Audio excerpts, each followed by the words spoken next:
हम लोग linear equation start करते हैं। लीनियर इक्वेशन जो चैप्टर है, थर्ड नंबर का चैप्टर है, यूनिट उसका अलजेब्रा है। अलजेब्रा यूनिट का पहला चैप्टर पॉलिनोमियल हम कर चुके हैं कि अगर a1 बाई a2 और b1 बाई b2 बराबर नहीं है तो क्या होगा कंडीशन, इंटरसेक्टिंग लाइन यानी unique solution. Basically infinite solution का मतलब ये होता है कि जितनी भी लाइंस है यानी दो लाइंस जो गिवन है वो बेसिकली सेम लाइन को रिप्रेजेंट कर रही है। तो a1 अपॉन a2 और b1 अपॉन b2 से इन दोनों का अगर क्रॉस मल्टीप्लाई करेंगे तो k स्क्वायर इक्वल टू 36 आएगा। चैप्टर को भी कंक्लूड करते हैं। लीनियर इक्वेशन के यही टिपिकल क्वेश्चंस हैं। Majority of the questions linear equations के आते हैं कंसिस्टेंसी ऑफ द सिस्टम से। अब अपन क्वाड्रेटिक इक्वेशन स्टार्ट कर लेते हैं। क्वाड्रेटिक में मार्क्स एक जगह लूज होते हैं। अगर क्वाड्रेटिक के अंदर अभी हम पढ़ेंगे, क्वाड्रेटिक इक्वेशन दो ही चीज पे बिल्टअप करता है, या तो क्वाड्रेटिक को सॉल्व करना है या नेचर ऑफ रूट्स है, d = 0, d > 0, d <0 वाले कंडीशन से क्वेश्चन आता है। देखो फिर भी पता नहीं क्यों बच्चे स्पीड डिस्टेंस टाइम वाली प्रॉब्लम को क्वाड्रेटिक के अंदर गलत आंसर निकालते हैं। चैप्टर का नाम डालो अरिथमेटिक प्रोग्रेशन। क्वेश्चन क्या कह रहा है कि दो एपी हैं, उनका कॉमन डिफरेंस क्या है, सेमी पैरामीटर कितना होता है सर्कल का, 2πr तो पैरामीटर होता है। पहला डिस्टेंस कितना गया 5, वापस से आई कितना हुआ 10। Good evening everyone.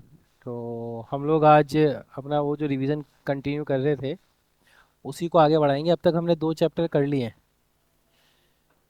Chapter 1 real number और chapter 2 polynomial. Real number and polynomial के पॉइंट ऑफ व्यू से अगर आप देखोगे तो जो इम्पोर्टेंट क्वेश्चंस थे वो हमने किए हैं और उसके पॉइंट ऑफ व्यू से शॉर्ट नोट्स आपके मैंने बनवा दिए थे। पॉलिनोमियल के पॉइंट ऑफ व्यू से भी यही किया हमने। हमारे मैथ्स में कोई थियोरिटिकल नोट्स नहीं होते, ऐसा नहीं बोलेंगे, मैं बार बार वही रिपीट करता हूँ कि हम लोग ऐसे नहीं थे कि कोई पॉइंट्स लिखवाएंगे आपको चैप्टर के, क्योंकि समरी के अंदर हमारे क्वेश्चंस ज़्यादा इंपॉर्टेंट होते हैं कंपेयर टू पॉइंट्स। हम पॉइंट्स को अवॉइड करते हैं और उसके उसके रेस्पेक्ट में हम क्वेश्चंस को आ जाइए क्वेश्चंस को हम लोग इम्पोर्टेंस देते हैं। ठीक है, तो आज भी हम वही करेंगे। आज भी हमारा जो चैप्टर है उसमें हम दो चैप्टर को कोशिश करेंगे कि आज कवर कर लें, और अगर पॉसिबिलिटी होगी तो तीसरा चैप्टर भी ले लेंगे अगर पॉसिबिलिटी होगी, अर्थमेटिक प्रोग्रेशन, क्योंकि इसमें सिर्फ दो ही फॉर्मूले पढ़ाने और हर फॉर्मूले पे तीन तीन क्वेश्चन कराने इंपॉर्टेंट पॉइंट ऑफ व्यू से। तो हम लोग लीनियर इक्वेशन स्टार्ट करते हैं। लीनियर इक्वेशन जो चैप्टर है, थर्ड नंबर का चैप्टर है, यूनिट उसका अलजेब्रा है। अलजेब्रा यूनिट का पहला चैप्टर पॉलिनोमियल हम कर चुके हैं। अब लीनियर इक्वेशन को अगर हम नटशेल में थोड़ा देखें कि हम पढ़ने जा रहे हैं तो लीनियर इक्वेशन के क्वेश्चन कहाँ से बनते हैं, तो जो सबसे पहला क्वेश्चन बनता है लीनियर इक्वेशन में, हाँ हाँ, वो कंसिस्टेंसी से ही बनता है। कि आपको ये बताना होता है कि ये सिस्टम ऑफ लीनियर इक्वेशन, हमारे चैप्टर का नाम लीनियर इक्वेशन नहीं है एनसीईआरटी में, हमारे चैप्टर का नाम है पेयर ऑफ लीनियर इक्वेशन। तो दो सिस्टम ऑफ इक्वेशन है, तो दो इक्वेशन है, वो यूनिक सॉल्यूशन देगा या नो सॉल्यूशन देगा या इन्फिनिट सॉल्यूशन देगा। पहला क्वेश्चन तो यहीं से ही बनता है, हम अभी इसको लिखेंगे। उसके बाद वहां से ही एक क्वेश्चन बनता है के की वैल्यू फाइंड करने वाला, कि अगर इन्फिनिट सॉल्यूशन है तो के की वैल्यू बताओ, ये आएगा, आता है मोस्ट प्रोबेबली, एक से तरह के क्वेश्चन आते हैं। उसके बाद आपके दिमाग में आएगा कि sir solving the linear equation, अगर यूनिक सॉल्यूशन है तो एलिमिनेशन मेथड है और सब्स्टिट्यूशन मेथड है।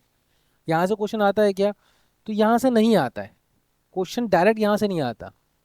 आप बोलोगे कि सॉल्व करो, ऐसा कोई क्वेश्चन नहीं आता। इनडायरेक्ट में क्वेश्चन आता है जिसमें आपने नोटिस किया होगा, वो क्वेश्चन लेंगे हम कि जिसमें बड़े नंबर होते हैं, याद होगा आपको, है ना, 303x प्लस 792y, ऐसा देखा होगा क्वेश्चन। तो वो एक क्वेश्चन आता है सॉल्विंग के अंदर, तो लेकिन उसका डायरेक्ट मेथड नहीं है। आप उसको एलिमिनेशन और सब्स्टिट्यूशन सॉल्व करने जाओगे तो बड़ा हो जाएगा, तो अपन उसको एक ट्रिक से करते हैं, एक बार ऐड करते हैं और एक बार सब्ट्रैक्ट करते हैं, वो मेथड याद होगा। ये दूसरे टाइप का क्वेश्चन हो गया। और तीसरे टाइप का जो क्वेश्चन है लीनियर इक्वेशन में, वो बनता है वर्ड प्रॉब्लम। वर्ड प्रॉब्लम में भी दो कैटेगरी है, एक सिंगल वर्ड प्रॉब्लम है। सिंगल वर्ड प्रॉब्लम जो है वो, एक सिंगल वर्ड प्रॉब्लम आती है कि आपको ग्राफ बनाने को बोल दिया जाता है और आपसे बोला जाता है कि एरिया ऑफ ट्रायंगल निकालो, ठीक है। और दूसरी वर्ड प्रॉब्लम आती है जो कैटेगराइज है, वो क्वाड्रेटिक से भी आ सकती है, लीनियर से भी आ सकती है। तो इसलिए अपन, ऐसा नहीं कि अपन डायरेक्टली सारी वर्ड प्रॉब्लम को देखेंगे, ऐसा पॉसिबल भी नहीं है कि हम सारी वर्ड प्रॉब्लम को देख सकें। फिर भी कुछ कुछ वर्ड प्रॉब्लम को अपन देख लेंगे, खास करके 2 डिजिट नंबर और एज रिलेटेड प्रॉब्लम की वर्ड प्रॉब्लम। बाकी ओवरऑल वर्ड प्रॉब्लम अपन क्वाड्रेटिक में भी कंबाइन पढ़ेंगे। देखो लीनियर एंड क्वाड्रेटिक की वर्ड प्रॉब्लम को अपन सेपरेट नहीं पढ़ सकते। जल्दी आगे आ जाओ आप, हाँ अरे आप फर्स्ट रो पे, हाँ। और यूसुफ तुम इधर आ जाओ, ये वाली रो पे। तो लीनियर एंड क्वाड्रेटिक के अंदर अपन कंबाइंड वे में वर्ड प्रॉब्लम पढ़ेंगे। अच्छा, अब मैं एक जो चीज़ बताने जा रहा हूँ ना, अब जो मैं आपको बताने जा रहा हूँ कि देखो ध्यान से समझना है कि लीनियर एंड क्वाड्रेटिक के अंदर जो वर्ड प्रॉब्लम होती है ना, उसमें आप डायरेक्टली नहीं बता सकते हैं कि ये लीनियर की है क्वाड्रेटिक की है। उसमें तो आपको वेरिएबल लेके चलना होता है। जब सॉल्व करने की बारी आती है या तो वो लीनियर सॉल्व होती है या क्वाड्रेटिक सॉल्व होती है। तो लीनियर एंड क्वाड्रेटिक की वर्ड प्रॉब्लम तो कंबाइंड रहती है। ठीक है, स्टार्ट करते हैं। चैप्टर का नाम डाल दीजिए हेडिंग लीनियर इक्वेशन। देखो ये एक क्वेश्चन है जो एनसीईआरटी से उठाया हुआ है। एक क्वेश्चन बनता है कि ग्राफिकल सॉल्यूशन निकालना होता है। तो ग्राफिकल सॉल्यूशन कैसे निकालते हैं, आप बता सकता है कोई? हाँ, मतलब आपको इस सिस्टम ऑफ इक्वेशन की सॉल्यूशन को प्लॉट करना है, दो या तीन, कम से कम दो, ज़्यादा से ज़्यादा तीन ले सकते हैं। और दूसरे को प्लॉट करना है, प्लॉट करके लाइन खींच देनी है, जो इंटरसेक्टिंग पॉइंट होगा वही इसका सॉल्यूशन होगा। यहाँ से क्वेश्चन बनता है कि find the area of the triangle between the lines and the Y axis. That depends कि कैसा होता है, या between the lines and the X axis. तो एरिया भी निकाल सकते हो आप लोग काउंट करके। ठीक है, ये क्वेश्चन आता है, पहले ज़्यादा आता था, अब रेयर हो गया है, अब नहीं आता, लेकिन अगर आ गया तो आप कर सकते हो। ठीक है, ग्राफिकल ये एक चीज़ है। मैं आप लोगों को रिक्वेस्ट करूंगा कि आप लोग सिर्फ इतना पार्ट, ये दो कॉलम दिख रहे हैं ना आपको, दिख रहे हैं लास्ट के तीन column, ratios, intersecting line and consistency, ये तीन लिख लीजिए ताकि आपके नोट्स में रहे। इसके साथ साथ इसके ऊपर मैं आपको इक्वेशंस भी लिख के दे देता हूं ताकि वो भी आपको याद रहे। तो ये किसके बेसिस पे हो रहा है? a1x plus b1y plus c1। जल्दी जल्दी लिख लो इसको ताकि अपन आगे बढ़े। ये आपका पहला नोट होगा। इसको कहते हैं सिस्टम ऑफ इक्वेशन का consistency of the system. Heading डाल सकते हो आप लोग, consistency of system of equation. ये शॉर्ट फॉर्म में ऐसे हेडिंग डाल लो, उसके नीचे ये दो इक्वेशन लिख लो और ये तीन कॉलम बना लो। ठीक है, एग्जाम में इन कॉलम्स में से कोई एक वर्ड यूज हो जाएगा। Find the value of k such that system of equation has no solution. Find the value of k such that system of the equation are parallel lines. दोनों का एक ही मतलब है। ये ग्राफिकल, सॉरी, ये अलजेब्रिक इंटरप्रिटेशन है और ये ग्राफिकल इंटरप्रिटेशन है, इसलिए इसको आप जल्दी से लिख लो। ये पहला नोट होगा हमारा इस चैप्टर का। तो consistency of the system of equation में सबसे पहली चीज आपको पता होनी चाहिए कि अगर a1 बाई a2 और b1 बाई b2 बराबर नहीं है तो क्या होगा कंडीशन? इंटरसेक्टिंग लाइन यानी यूनिक सॉल्यूशन। और अगर ये बराबर हो जाए फिर दो ही चीजें हो सकती हैं। अगर ये बराबर हो जाए तो दो ही चीज हो सकती है, तो इन्फिनाइट सॉल्यूशन होगा। वो कब होगा? जब ये दोनों तीसरे के भी बराबर हो जाए। और नो सॉल्यूशन कब होगा? जब ये दोनों तीसरे के बराबर नहीं हो। बेसिकली इनफाइनाइट सॉल्यूशन का मतलब ये होता है कि जितनी भी लाइंस है, यानी दो लाइंस जो गिवन है वो बेसिकली सेम लाइन को रिप्रेजेंट कर रही है, सिमिलर लाइंस हैं। ठीक है ना, एक ही लाइन है, इनको बस मल्टीप्लाई करके लिखा गया है। अच्छा, जस्ट एक बार हम इसको देख लेंगे। ये एमसीक्यूज में इस टाइप का क्वेश्चन आ गया, करेंगे नहीं सॉल्व ना, इसको क्वेश्चन को लिखना है आपको कॉपी में। जैसे हम एक बार आपका फीडबैक लेंगे कि आपको ये समझ में आता है कि नहीं आता। ओरली कर सकते हैं। 6/2 कितना होता है? 3। -3/-1 कितना होता है? 3 होता है। तो 3 बराबर 3 आ गया, तो इसका मतलब या तो इन्फिनाइट होगा या नो होगा। तो इन्फिनाइट या नो को चेक करने के लिए अपन C1 C2 देखेंगे। तो 10/9 कितना होता है? 10/9 बराबर है क्या 3 के? तो कौन सा ऑप्शन होगा?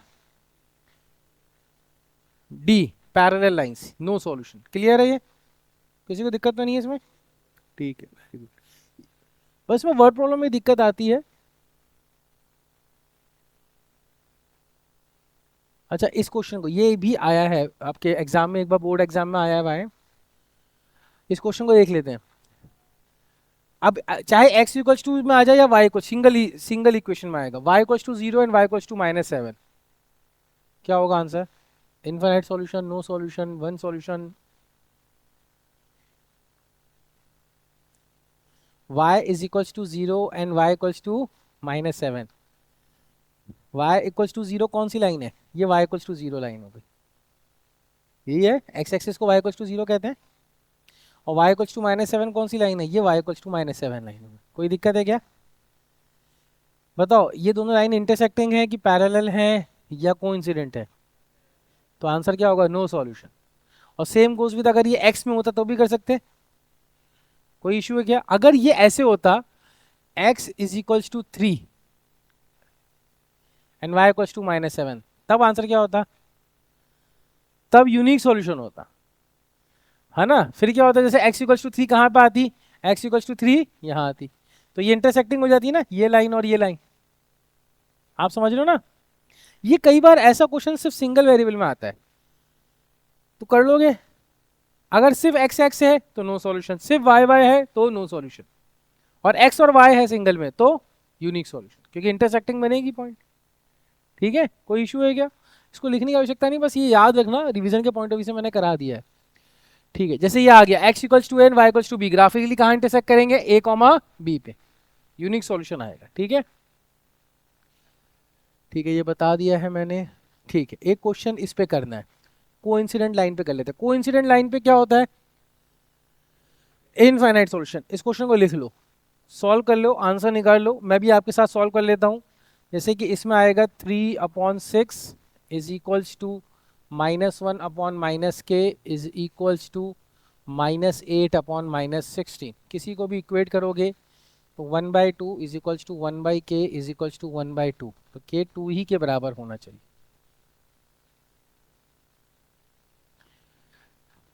ये क्वेश्चन लिख लो, एक कैटेगरी का क्वेश्चन आपके नोट्स में जाना चाहिए, शॉर्ट में लिख लेना, ऑप्शन भले ही मत लिखना, डायरेक्ट आंसर लिख लेना।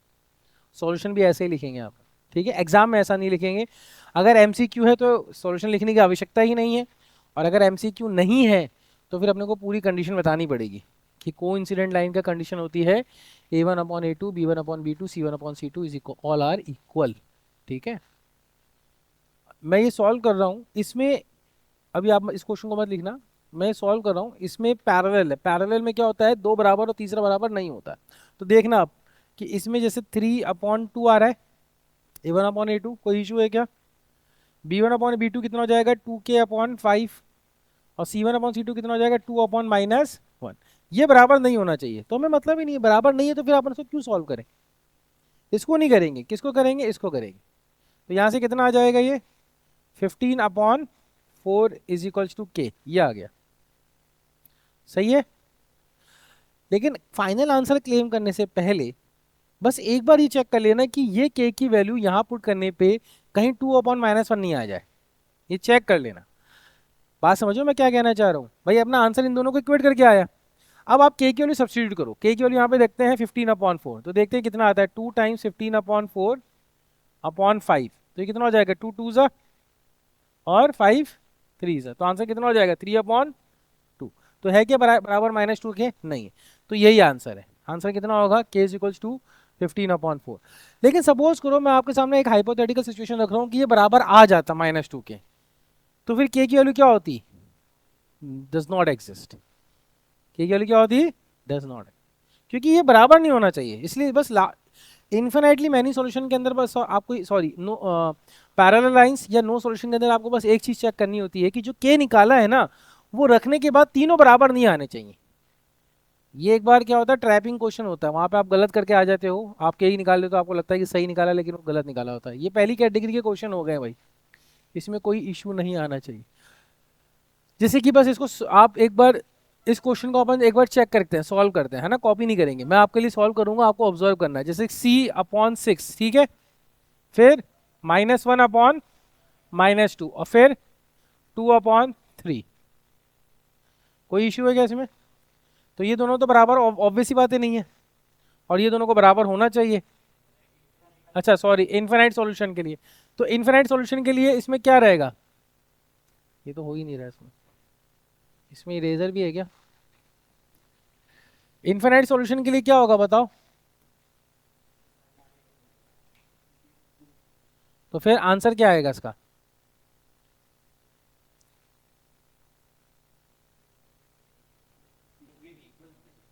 हाँ, किसी के भी इक्वल रख के कर सकते हो, तो आएगा क्या आंसर? ये मैं ये पूछना चाह रहा हूँ। जैसे इन दोनों को अपन रख देंगे तो क्या आएगा? c is equals to 3। हाँ, नहीं आएगा ना, ऑब्वियस सी बात है नहीं आएगा, क्योंकि ये दोनों बराबर नहीं हो रहे, ये दोनों बराबर नहीं हो रहे। तो किसी भी वैल्यू c के लिए हो सकता है क्या यहाँ पे? नहीं। तो ज़रूरी नहीं कि हमेशा आंसर आए। ये याद रखोगे कि नहीं रखोगे भाई? ठीक है, ये याद रख लेना। इस टाइप के क्वेश्चन हो गए। उसके बाद ये सब इजी क्वेश्चन है, इसको हम नहीं करेंगे।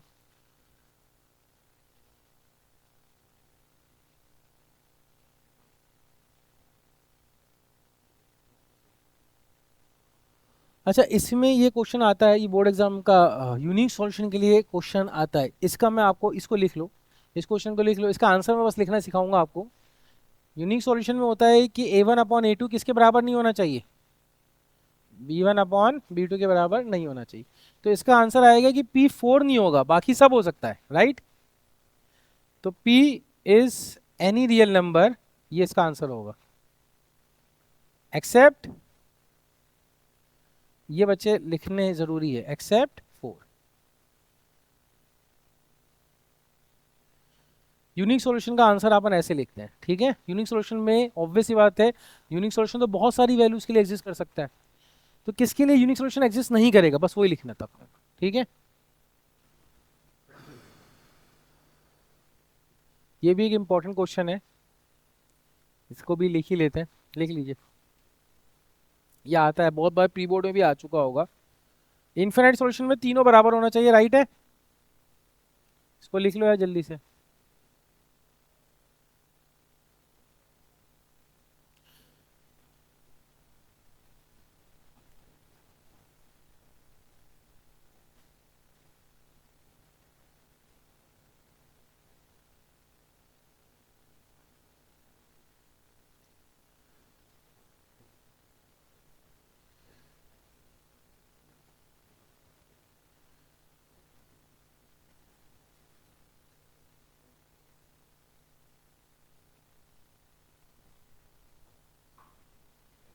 आ जाओ।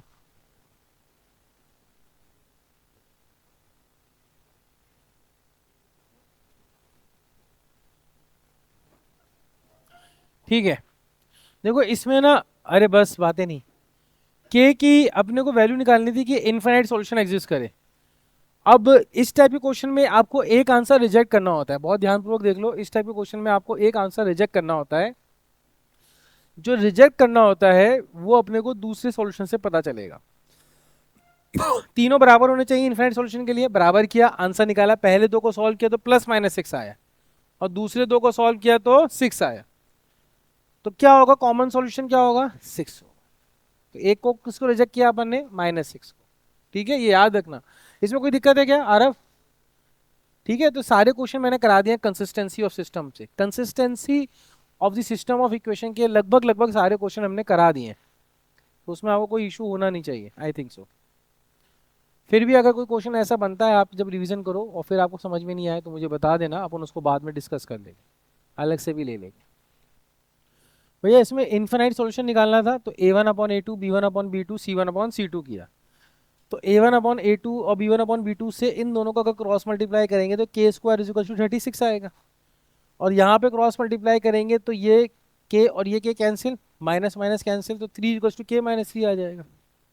तो यहाँ से सॉल्व किया +-6, यहाँ सॉल्व किया k की वैल्यू 6, तो कॉमन क्या आ रहा है, 6 आ रहा है दोनों, तो 6 ही होगा सॉल्यूशन, क्योंकि k की वैल्यू सब जगह सेटिस्फाई करनी चाहिए, ठीक है? ठीक है, हम करते हैं, आगे बढ़ते हैं।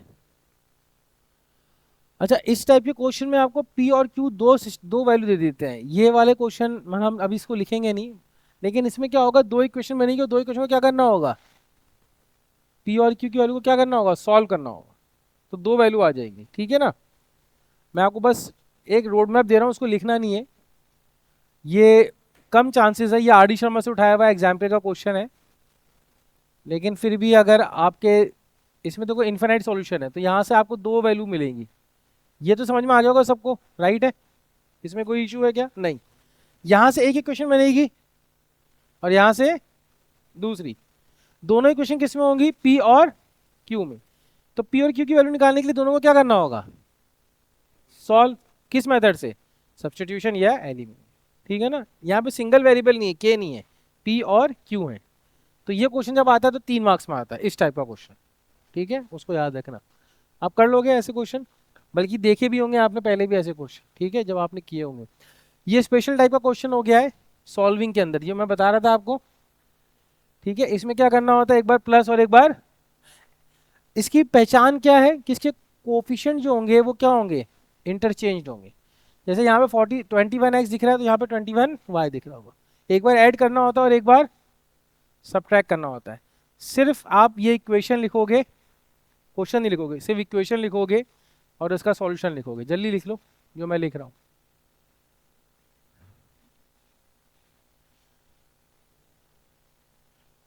ताकि आपको याद रहे कि करना क्या है।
ठीक है, कॉपी कर लो उसको जल्दी से। ये स्पेशल टाइप ऑफ इक्वेशन हो गई, ठीक है।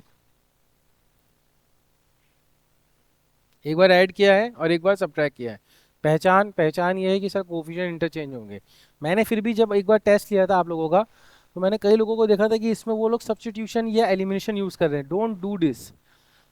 एक बार देख तो लो कि कितना बड़ा वेरिएबल है, मल्टीप्लाई करने में टाइम लगेगा।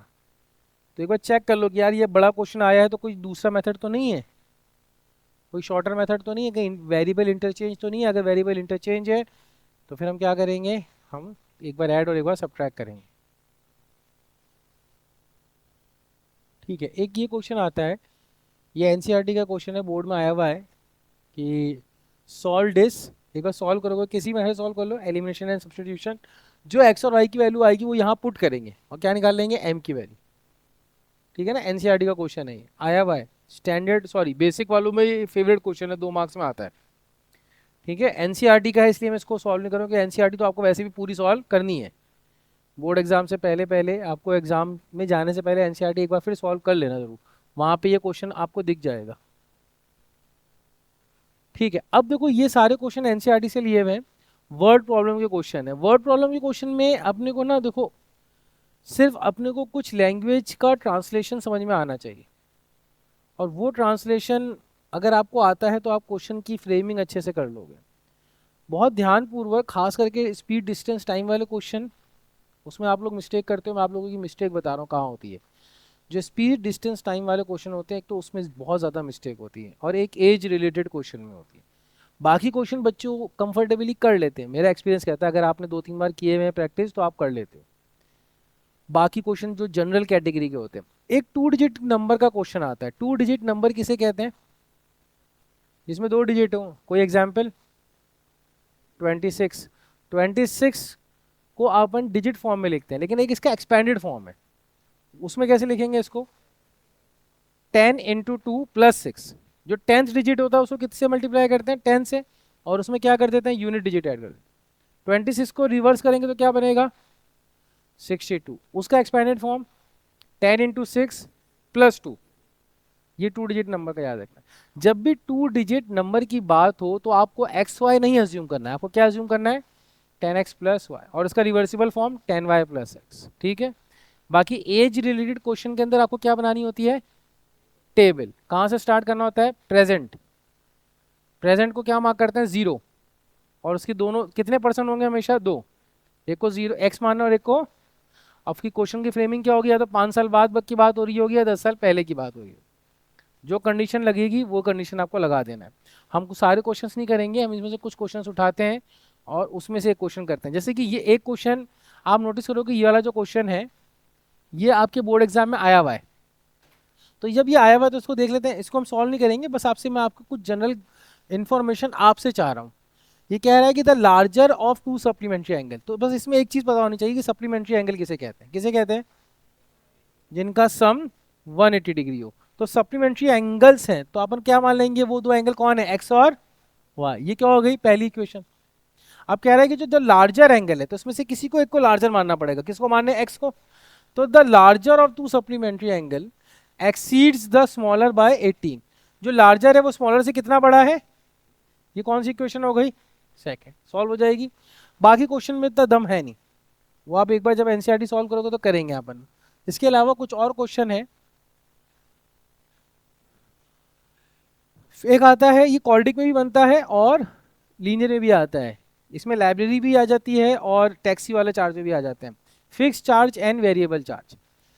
फिक्स चार्ज किसे कहते हैं भाई, फिक्स चार्ज उसे कहते हैं कि अगर अपन ने, जैसे फॉर एग्जांपल अपन ने लाइब्रेरी गए और लाइब्रेरी से अपन ने 10 दिन के लिए बुक ली, तो अपन 10 दिन के लिए भी लेके जा सकते हैं और 1 मिनट के लिए भी लेके जा सकते हैं। सपोज करो मुझे सिर्फ एक क्वेश्चन ही देखना है और उसको कॉपी करना है, तो लाइब्रेरी से अगर अपन घर लेके या 5 मिनट के लिए बाहर भी या पढ़ने के लिए भी लेंगे, तो लाइब्रेरियन ये नहीं कहेगा कि आपको 5 मिनट के लिए मैं ऐसे दे दूंगा।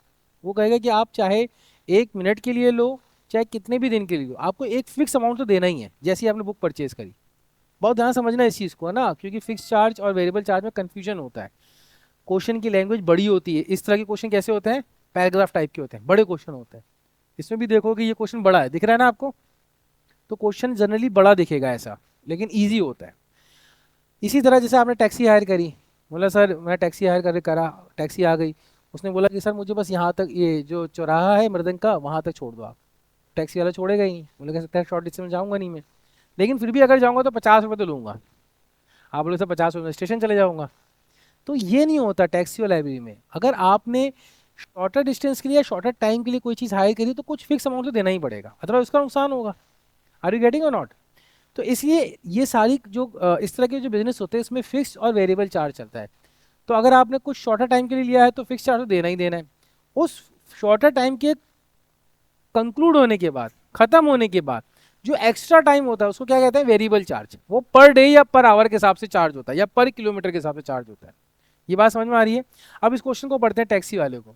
ये कह रहा है taxi charges consist of A fixed charge together with the charge of A distance covered. यानी एक फिक्स चार्ज देना ही है। फिक्स चार्ज देने के बाद हर किलोमीटर का अलग से चार्ज होगा। कोई बॉम्बे गया है, कोई ये किसी ने कोई पेड टैक्सी ली है कभी आपने, वहाँ पे जो मीटर वाली टैक्सी देखी है आपने, मीटर किसी ने कोई बैठा है मीटर वाली टैक्सी, मीटर चलता रहता है। तो आप नोटिस करोगे ना कि जब आप टैक्सी लेते हो तो उनका जो मीटर डाउन करते हैं ना, तो कई किलोमीटर तक वो मीटर आगे बढ़ता ही नहीं है। 5 किलोमीटर 6 किलोमीटर तक मीटर ऐसे शो करता रहता है, पे 25 रुपीज़ या पे 75 रुपीज़ बस।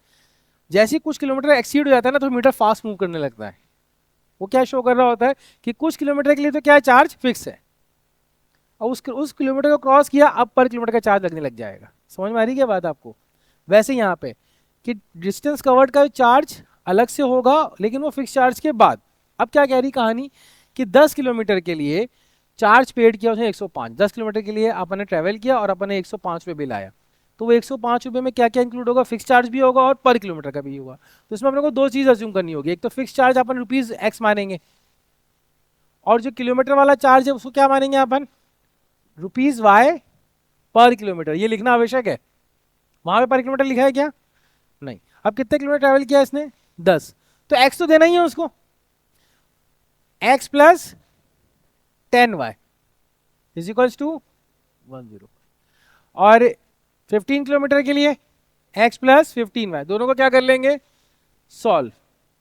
फ्रैक्शन क्या क्या होता है भैया, x अपॉन y। अभी कह रहा है फ्रैक्शन बिकम 9/11, तो फ्रैक्शन क्या बन गया, कब, अगर इसमें 2 एडिट किया न्यूमरेटर में भी, और तो क्या हो गया, क्रॉस मल्टीप्लाई करके इक्वेशन आ जाएगी। और यही फ्रैक्शन अगर 3 added to both numerator and denominator, अगर दोनों में आपने 3 ऐड किया होता तो क्या बन जाता है, ये 5/6। कर लोगे क्रॉस मल्टीप्लाई, क्रॉस मल्टीप्लाई करना जानते हो। इसमें एक और क्वेश्चन आता है लाइब्रेरी वाला, वो भी एनसीईआरटी में है। कहाँ गया एनसीईआरटी में वो, शायद अभी,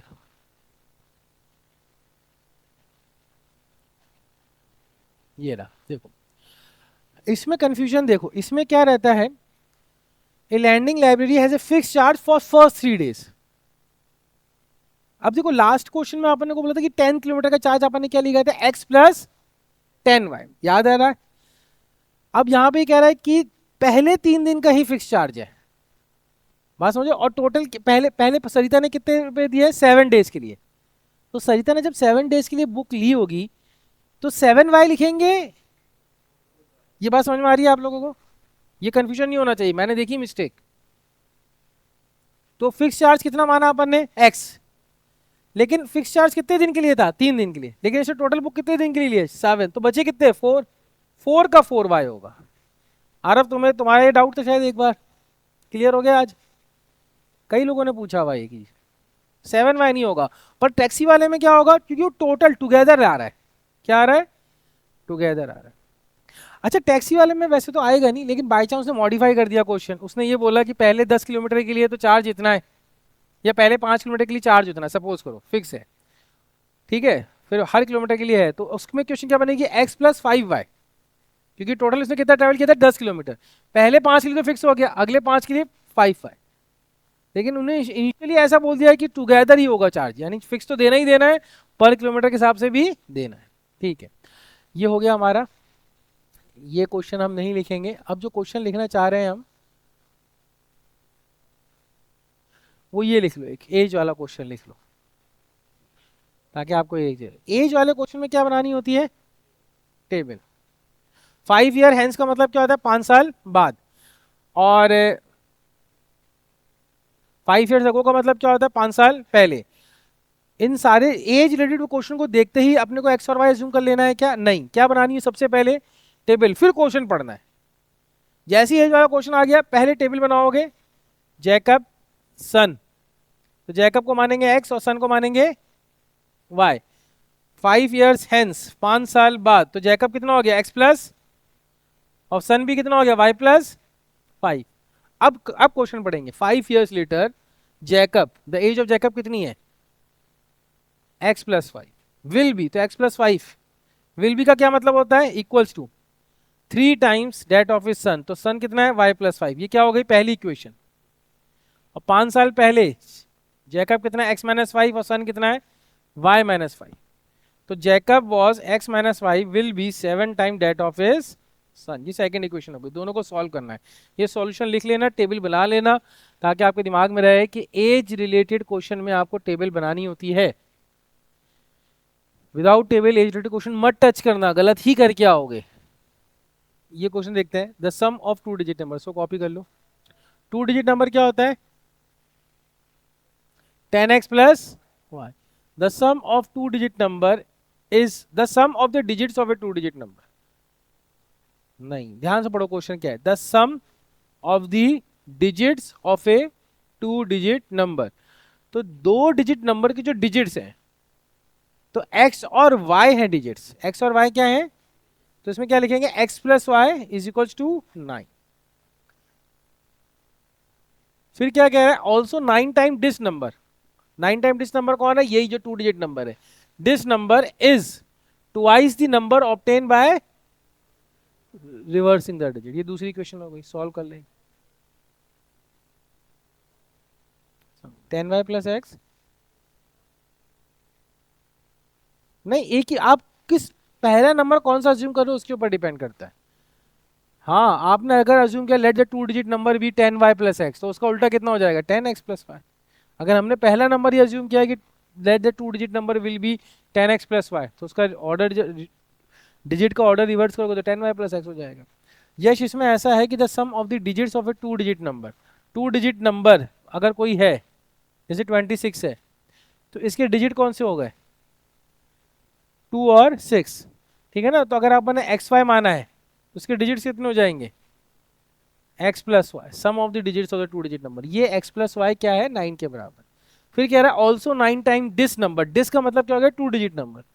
तो 9 time 2 digit number is twice the number obtain by reversing the order. Order reverse हो जाएगा तो क्या हो जाएगा? 10y plus x. ये दूसरी क्वेश्चन होगी, सॉल्व कर लेंगे। ठीक है, ये क्वेश्चन को लिख लो, इसका आंसर लिख लो।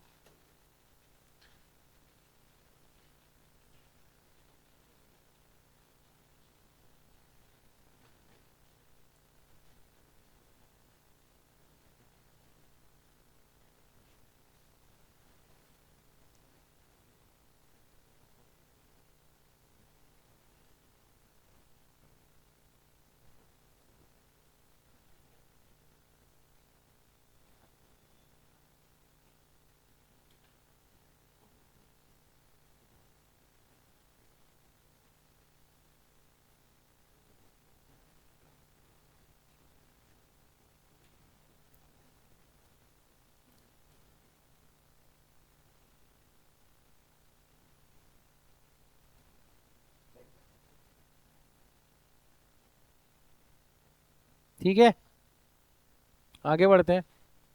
आई थिंक बस फिनिश है, ये चैप्टर ही हो गया है, बस यही था इस चैप्टर में।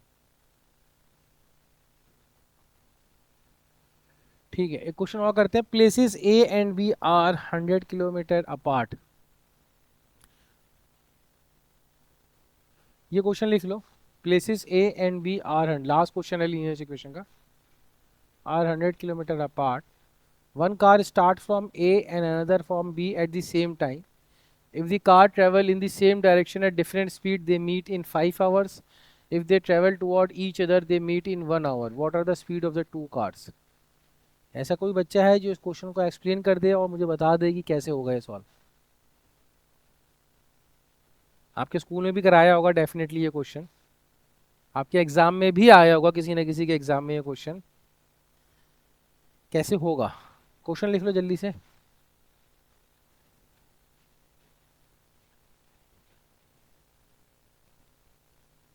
ठीक है, ये कह रहा है कि places A and B are 100 kilometre apart.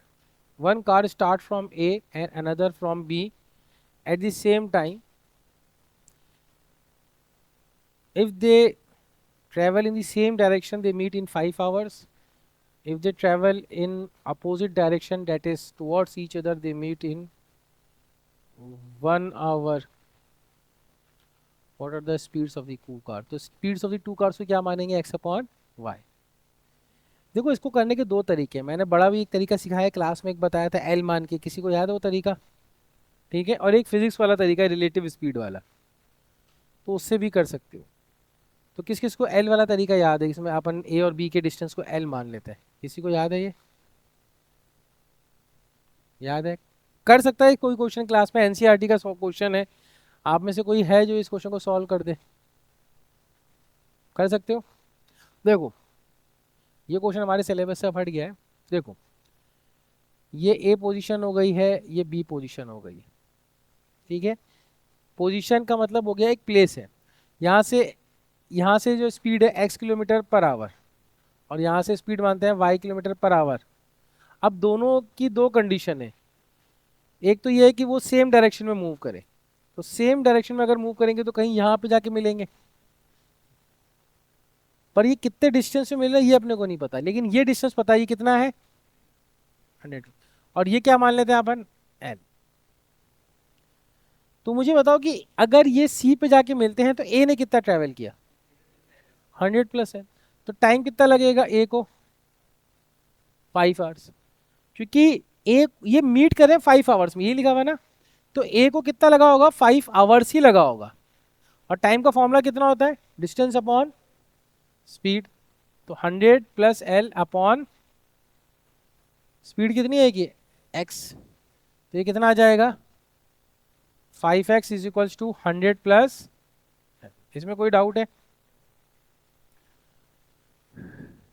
भाई देखो, ए को 100 प्लस एल डिस्टेंस ट्रेवल करना था, टाइम इसको 5 घंटे लगने थे, तो 500 plus l upon speed is equals to 5। Formula speed is equals to distance upon time. और इसी तरह बी को भी कितना लग रहा है? बी को भी 5 आवर्स लग रहा है, बी को भी 5 आवर्स लग रहा है, लेकिन बी ने डिस्टेंस कितना ट्रेवल किया? एल, तो एल अपॉन वाई, स्पीड ये है। तो एल की वैल्यू कितनी आ जाएगी? 5। ये कहाँ पुट कर देंगे? तो इक्वेशन क्या बन जाएगी? 5x is equals to 100 plus 5y। इसमें से क्या कॉमन निकल रहा है? 5, तो क्या हो जाएगा? x प्लस 20 प्लस, ये समझ में आया क्या? दूसरी कंडीशन क्या है? क्योंकि अपोजिट डायरेक्शन में मूव कर रहे हैं, तो अपोजिट में करेंगे तो ए और बी के बाहर मूव करेंगे कि इन बिटवीन मीट करेंगे? तो ये टोटल डिस्टेंस, अगर बी ने यहाँ से ये इधर y से चल रहा है और ये x से चल रहा है, तो अगर ये l है और टोटल 100 था, तो a से c का डिस्टेंस कितना हो जाएगा? ये सबको समझ में आ रहा है? लेकिन अब a ने कितने घंटे ट्रेवल किया? सिर्फ 1 घंटा, क्योंकि 1 घंटे में मीट कर रहे हैं। तो अगेन यहाँ पे टाइम ऑफ a कितना हो जाएगा? 1 आवर। डिस्टेंस कितना ट्रेवल किया इन्हें? 100 minus l upon x.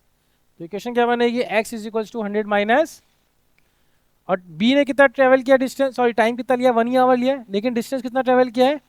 l।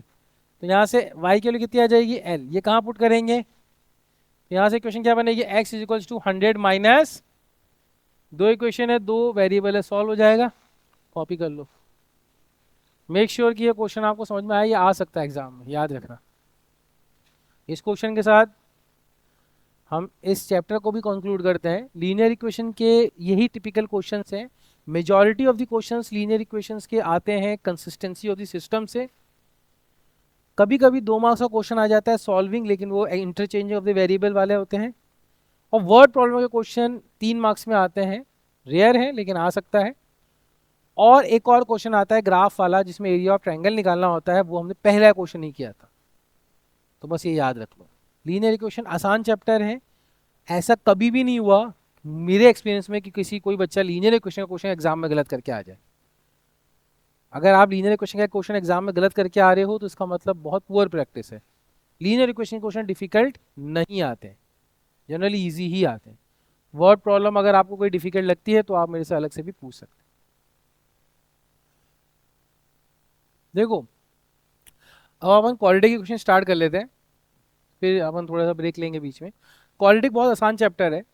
देखो, अलजेब्रा जो यूनिट है ना, अलजेब्रा यूनिट से 18 मार्क्स का आता है। तो अलजेब्रा यूनिट बड़ा यूनिट है और लगभग 23 मार्क्स का आता है, मुझे एग्जैक्टली अभी याद नहीं आ रहा है। तो उतना बड़ा यूनिट है। उसमें polynomial, linear, quadratic and AP, ये 4 चैप्टर आते हैं। तो पॉलिनोमियल से सिंपल क्वेश्चन आ गया, लीनियर से भी आपको सिंपल दिख रहा है। थोड़ा सा कॉम्प्लिकेटेड जो क्वेश्चन बनता है केस स्टडी के अंदर, वो बनता है एपी के अंदर, या और थोड़ा सा डिफिकल्ट बन जाएगा वो 4 मार्क्स का, या 3 मार्क्स का या 5 मार्क्स का, वो भी एपी में ही बनता है। बाकी पॉलिनोमियल, लीनियर एंड क्वाड्रेटिक में मार्क्स लूज नहीं करना है। क्वाड्रेटिक में मार्क्स एक जगह लूज होते हैं। अगर क्वाड्रेटिक के अंदर अभी हम पढ़ेंगे, क्वाड्रेटिक इक्वेशन दो ही चीज पे बिल्टअप करता है, या तो क्वाड्रेटिक को सॉल्व करना है, या नेचर ऑफ रूट्स है, D equals to 0, D equals to D greater than 0, D less than 0 वाले कंडीशन से क्वेश्चन आता है। वर्ड प्रॉब्लम इसकी टिपिकली जो बच्चों को कंफ्यूज करती है वो डिस्टेंस वाली है। तो स्पीड, डिस्टेंस, टाइम वाली 3 ही वर्ड प्रॉब्लम, तीनों सॉल्व कर लेना। मैं आपको अभी बता रहा हूँ, रोड मैप दे रहा हूँ, क्वाड्रेटिक की हेडिंग डाल दो, ठीक है ना। तो सबसे पहला पॉइंट लिख दो आप क्वाड्रेटिक फॉर्मूला, ये आपको याद होना चाहिए। तो क्वाड्रेटिक फॉर्मूला आपको ये पता होना चाहिए कि ये ax² plus bx plus c, ये लिख लो साथ साथ। इसको अगर अपन 0 के लिए सॉल्व करते हैं तो क्वाड्रेटिक फॉर्मूला बनता है -b plus minus root of d upon 2a। याद है, यहाँ पे d की वैल्यू कितनी होती है, b² माइनस 4ac। अब इस पे 3 कंडीशन बन जाती है, बस यही हमारी थ्योरी है। d equals to 0, equal roots, d greater than 0, two distinct roots, d less than 0, no real roots. अब क्वेश्चन या तो यहां से आता है क्वाड्रेटिक फॉर्मूला से सॉल्व करने के लिए, या क्वेश्चन आता है इक्वल रूट से। मैंने आपको क्वाड्रेटिक की एक 5 क्वेश्चन 4 क्वेश्चन वाली शीट भी दे रखी थी, अगर आपके पास पड़ी होगी तो उसमें मैंने ये सारे क्वेश्चंस को कवर किया हुआ इन डिटेल। उसके अलावा जो क्वाड्रेटिक से डिफिकल्ट क्वेश्चन बनते हैं वो क्वाड्रेटिक के वो क्वेश्चन होते हैं जिसमें एबीसी लिखा होता है। याद है, देखें ऐसे क्वेश्चन जिसमें 1/x minus a plus 1/x minus b is equals to 1/a plus b plus c लिखा होता है। बस वही एक कैटेगरी का क्वेश्चन है जो बच्चों को परेशान कर सकता है। और ये क्वेश्चन देखने के बाद आपके चेहरे पे मुस्कुराहट ही आनी चाहिए, क्योंकि आप ऑलरेडी सॉल्व करके जाओगे। अगर एग्जाम में आ गया तो घबराना नहीं है। मैंने एग्जाम में भी दे रखा है ये क्वेश्चन, जब मैंने आपको क्वाड्रेटिक का रिवीजन टेस्ट लिया था तो वो क्वेश्चन डाला हुआ था। रिवीजन टेस्ट का पेपर है आप लोगों के पास, तो वो क्वेश्चन को कर लेना वहां से प्लीज।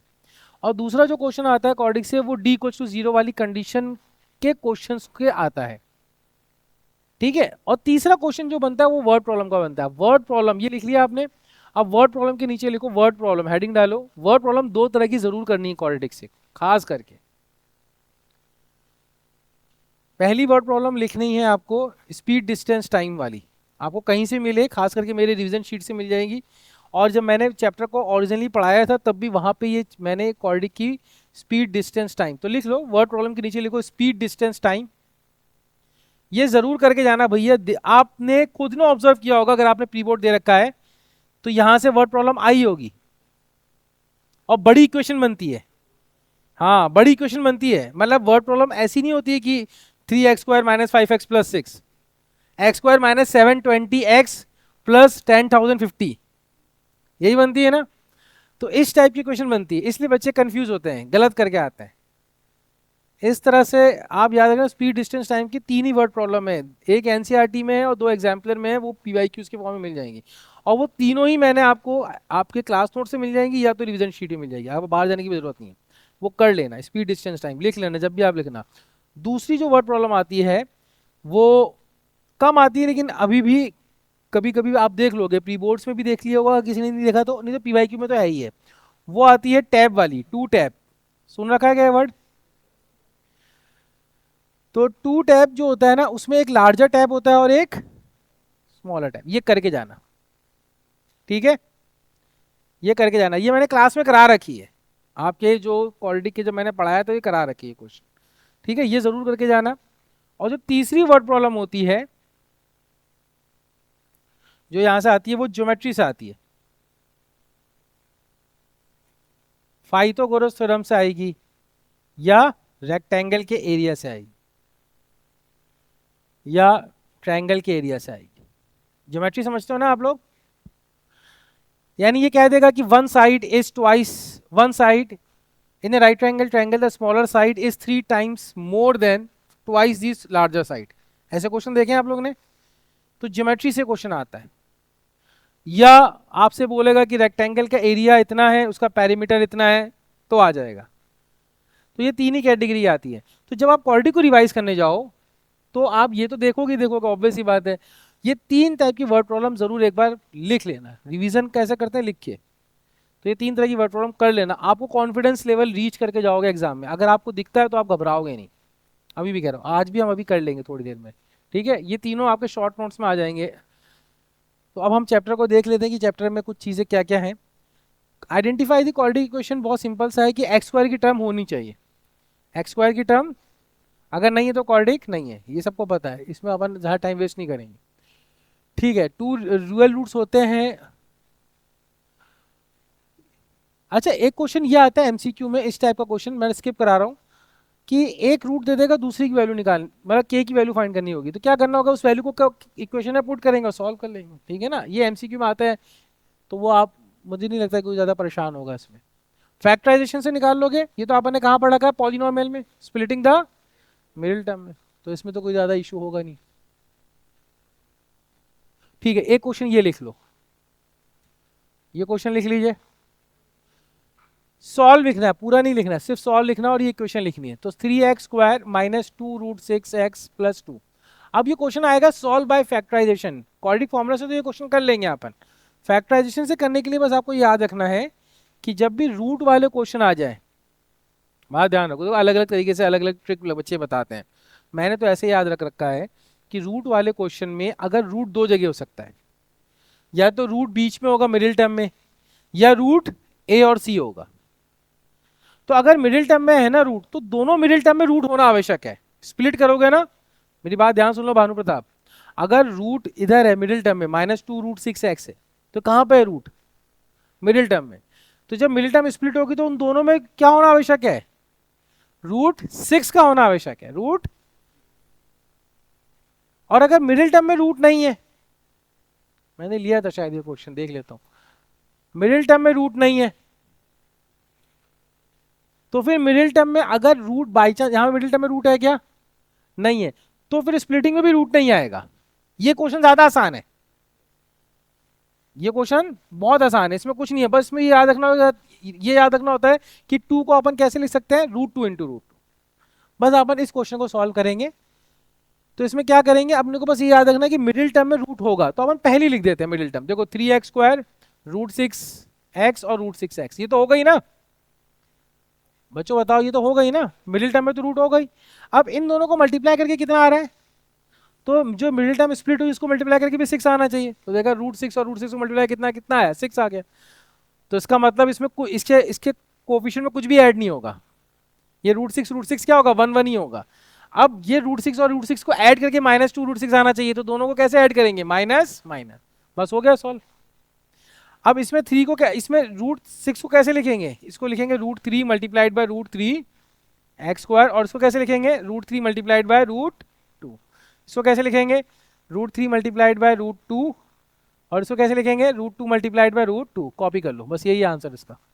अब कॉमन क्या आ रहा है यहाँ से, तो ये जाएगा √3x माइनस √2, √3x कॉमन आ रहा है और यहाँ क्या कॉमन आ रहा है, √2, तो √3x माइनस √2, तो अंदर बचेगा √3x माइनस √2, कॉमन निकल जाएगा, तो √3x माइनस √2 इक्वल रूट वाली कंडीशन बन रही है, तो √3/√2 आंसर हो जाए। फैक्टराइजेशन में ये रूट वाले क्वेश्चन जो आते हैं बस इसको इसका ध्यान रखना है।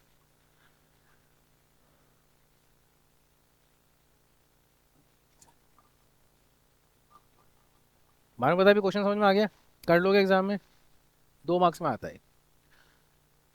√2 में √2/√3, सॉरी √2/√3,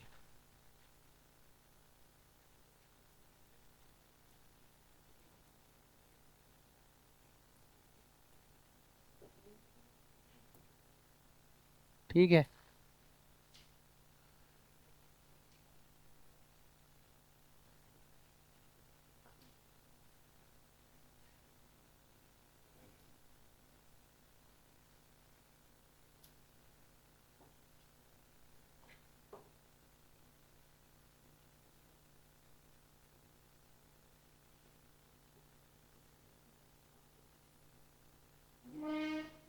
ठीक है, लिख लिया।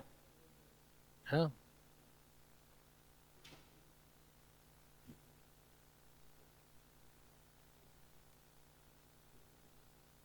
बातें नहीं करो वहां में, तो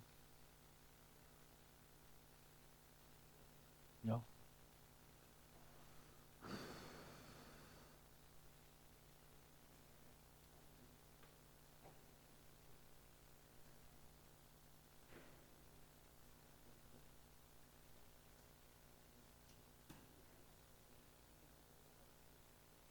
एक मिनट,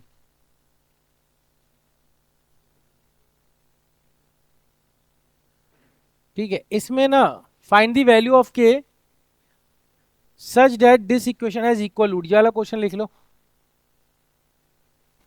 तो ये इक्वल रूट्स कब होंगे इसके, कोई बताएगा? जब इसकी डी की वैल्यू कितनी होगी, 0। इसका सॉल्यूशन लिख लो जल्दी से।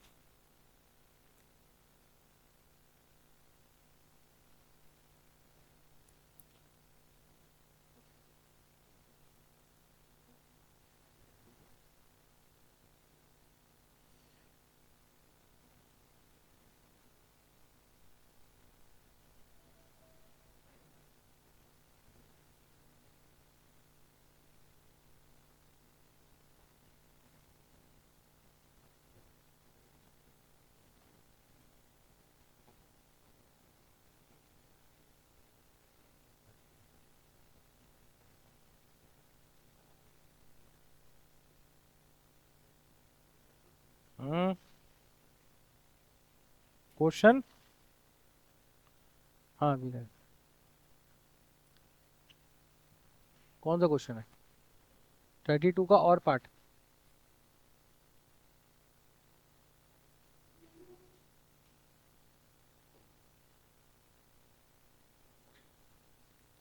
तो 1 kg apple 2x plus Y is equal to 160 माना नहीं हुआ ये?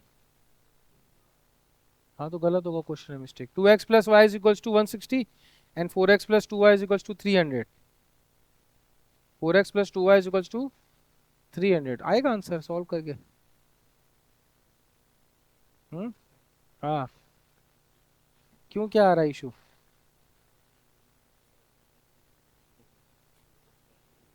To x plus Y is equal to 150 आ रहा है ना। अच्छा हाँ, ये नो सॉल्यूशन वाला केस हो गया ना। हाँ, नो सॉल्यूशन, पैरेलल लाइन से, ठीक है, इसलिए ऐसा हो रहा है। नहीं हो पाएगा, ये क्वेश्चन में मिस्टेक हो गई, प्रिंटिंग मिस्टेक हो गई। और कौन सा है? सेक्शन सी का first, sec theta plus tan theta अगर पी है, क्यों? Sec theta plus tan theta अगर पी है तो sec theta minus tan theta कितना होगा, 1/p हो जाएगा, दोनों को ऐड कर। हाँ, लो 2 इक्वल्स टू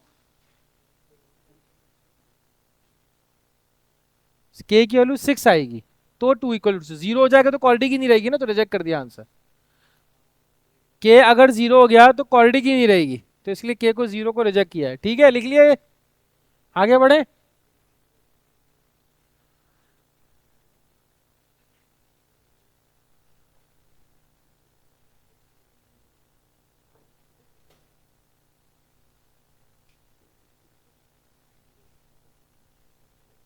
ये क्वेश्चन कर सकते हैं सब लोग।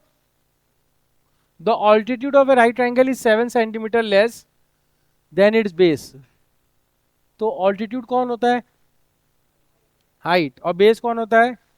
ये वाला। तो ऑल्टीट्यूड 7 सेंटीमीटर बेस से कम है, तो ये सही है, लिखा है क्या मैंने? ऑल्टीट्यूड बेस से 7 सेंटीमीटर कम और हाइपोटेन्यूज 13 है, तो क्या लग जाएगा? Pythagoras theorem.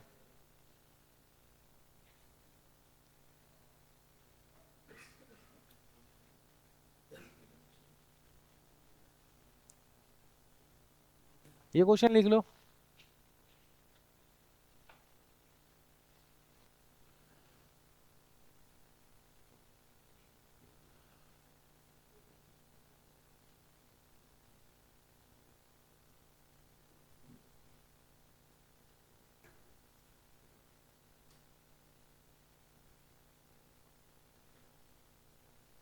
अच्छा, अगर मिनट्स में आ जाए तो मिनट्स को हावर्स में चेंज करना जानते हो?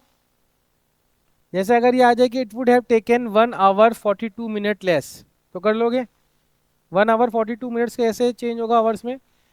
1 + 42/60, 1 प्लस, वो फ्रैक्शन में बनेगा। ठीक है, ये कह रहा है कि एक ट्रेन है 360 किलोमीटर को ट्रैवल करना है उसको यूनिफॉर्म स्पीड से। यूनिफॉर्म स्पीड ही निकालनी है अपने को। क्या निकालनी है? पता नहीं है अपने को यूनिफॉर्म स्पीड क्या है। ठीक है, यहाँ से यहाँ तक का जर्नी है 360 किलोमीटर है, तो मान लेते हैं कि uniform speed x kilometre per hour है।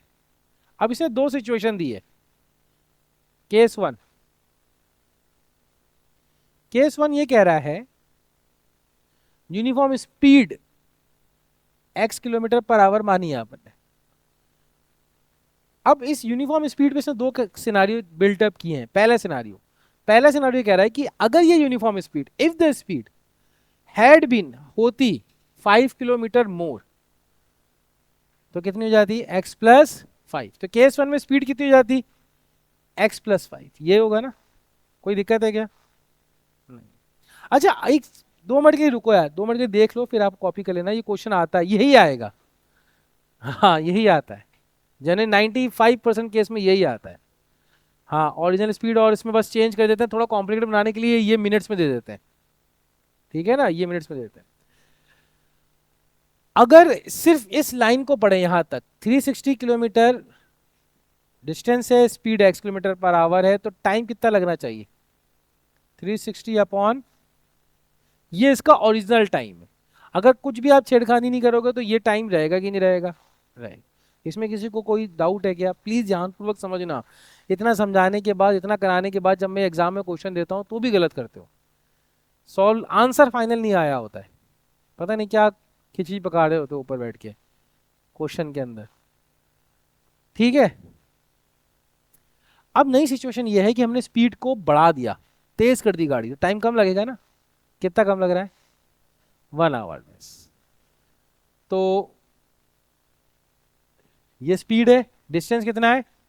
360, तो टाइम कितना लगेगा? t-1। कोई दिक्कत है क्या इसमें? बस यही आंसर हो गया। t-1 = 360 upon x + 5। t की वैल्यू कहाँ है? 360 अपॉन x।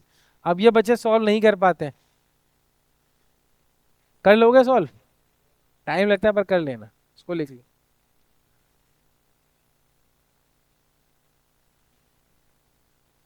अगर यही चीज फ्रैक्शन में होती, जैसे 42 मिनट लेस, तो 42/60 आता है। यहाँ पे क्या आता? t-42/60, और थोड़ा कॉम्प्लिकेटेड हो जाता।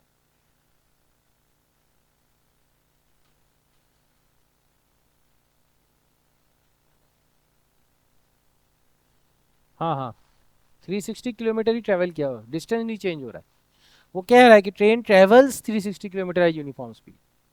अब अगर उस यूनिफॉर्म स्पीड में चेंजेस करेंगे तो डिस्टेंस उतना ही ट्रैवल करेगा, टाइम ही ऊपर नीचे होगा। भाई अजमेर से जयपुर जाना है, तेज भगा के ले जाओगे, नॉर्मल कितना लगता है? आप बोलते हो ना 2 घंटे में जयपुर पहुंच जाते हैं, यही बोलते हैं ना अपन, या यहाँ से जयपुर 2 घंटे पहुंच जाते हैं। लेकिन बोला नहीं मैं तो तुम्हें 1.5 घंटे पहुंचा दूंगा, तो वो क्या करेगा, स्पीड बढ़ाएगा ना।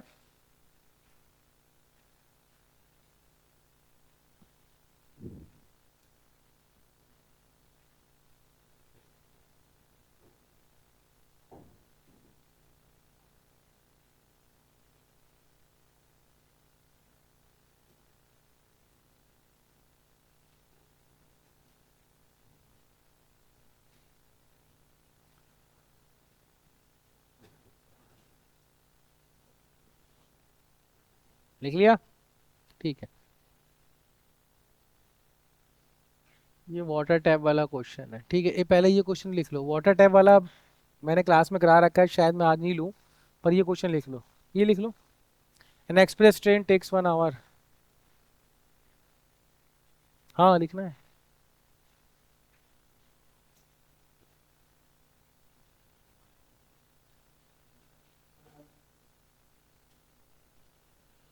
ये भी स्पीड डिस्टेंस टाइम वाला क्वेश्चन है। हाँ लिख लो जल्दी, लिख लो, ये बस यही है, नोट्स लास्ट क्वेश्चन है। क्वाड्रेटिक खत्म हो जाएगा। क्वाड्रेटिक में जो अदर देन एनसीईआरटी क्वेश्चन है वो मैंने आपको रिवीजन पेपर में दे रखे हैं, उनको ज़रूर सॉल्व कर लेना, प्लीज़ ज़रूर सॉल्व कर लेना। हाँ लिख लो जल्दी से। An express train take 1 hour less than a passenger train. दो ट्रेन है, एक एक्सप्रेस ट्रेन है और एक पैसेंजर ट्रेन है। तो जो एक्सप्रेस ट्रेन का टाइम है वो पैसेंजर ट्रेन से कितना कम है, 1 hour less.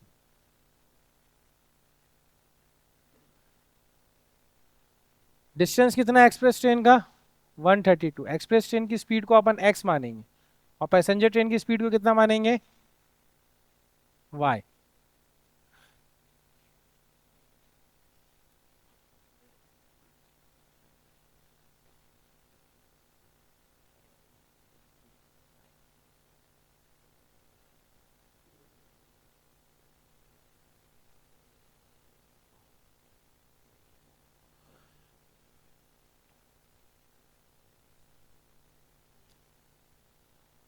If the average speed of an express train is 11 kilometre more than this, तो find the value।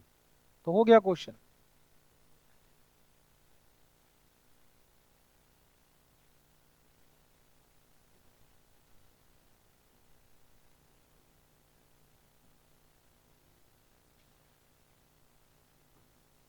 ये आंसर इस क्वालिटी को सॉल्व कर लेना है। देखो अब फिर भी पता नहीं क्यों बच्चे स्पीड डिस्टेंस टाइम वाली प्रॉब्लम को क्वालिटी के अंदर गलत आंसर निकालते हैं। मेजॉरिटी ऑफ दी बच्चे तो ये इक्वेशन ही नहीं बना पाते, ये वाली। किसी ने इधर +1 लिखा होता है, किसी ने इसको +11 कर रखा होता है, किसी ने इसको इधर लेके गए हुए होते हैं, कोई इधर लेके गए होते हैं। भाई सिचुएशन समझो, सिचुएशन ये है, time of express train passenger train से 1 घंटा कम है। वो टाइम की फॉर्मूले, टाइम का फॉर्मूला क्या होता है, डिस्टेंस अपॉन स्पीड, बस वही रखा गया है। दिमाग में रखो, टाइम का फॉर्मूला, स्पीड का फॉर्मूला, डिस्टेंस का फॉर्मूला, सिचुएशन को सही बनाओ। प्लस माइनस की मिस्टेक से क्वेश्चन अब्रप्ट हो जाता है, खत्म हो जाता है। इसलिए मैंने दोनों क्वेश्चन आपको करा दिए हैं, ठीक है। इसको लिख लो जल्दी, जब भी करो उसको ध्यान रखना, भगवान के लिए ध्यान रखना, ऐसे क्वेश्चन आते हैं एग्जाम में।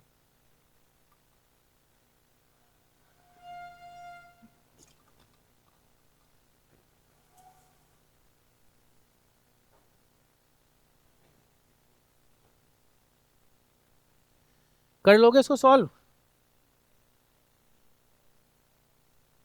x is equals if the average speed of the express train is 11 kilometre more than the passenger train, ठीक है ना। जो एक्सप्रेस ट्रेन की स्पीड है x, वो पैसेंजर से 11 किलोमीटर पर आवर ज्यादा है, ठीक है आरव।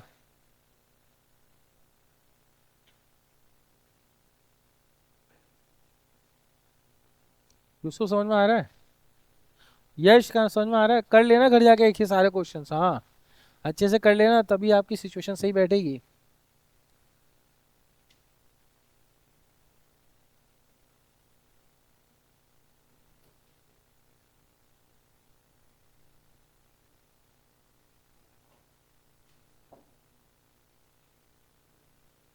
ठीक है। हम्म।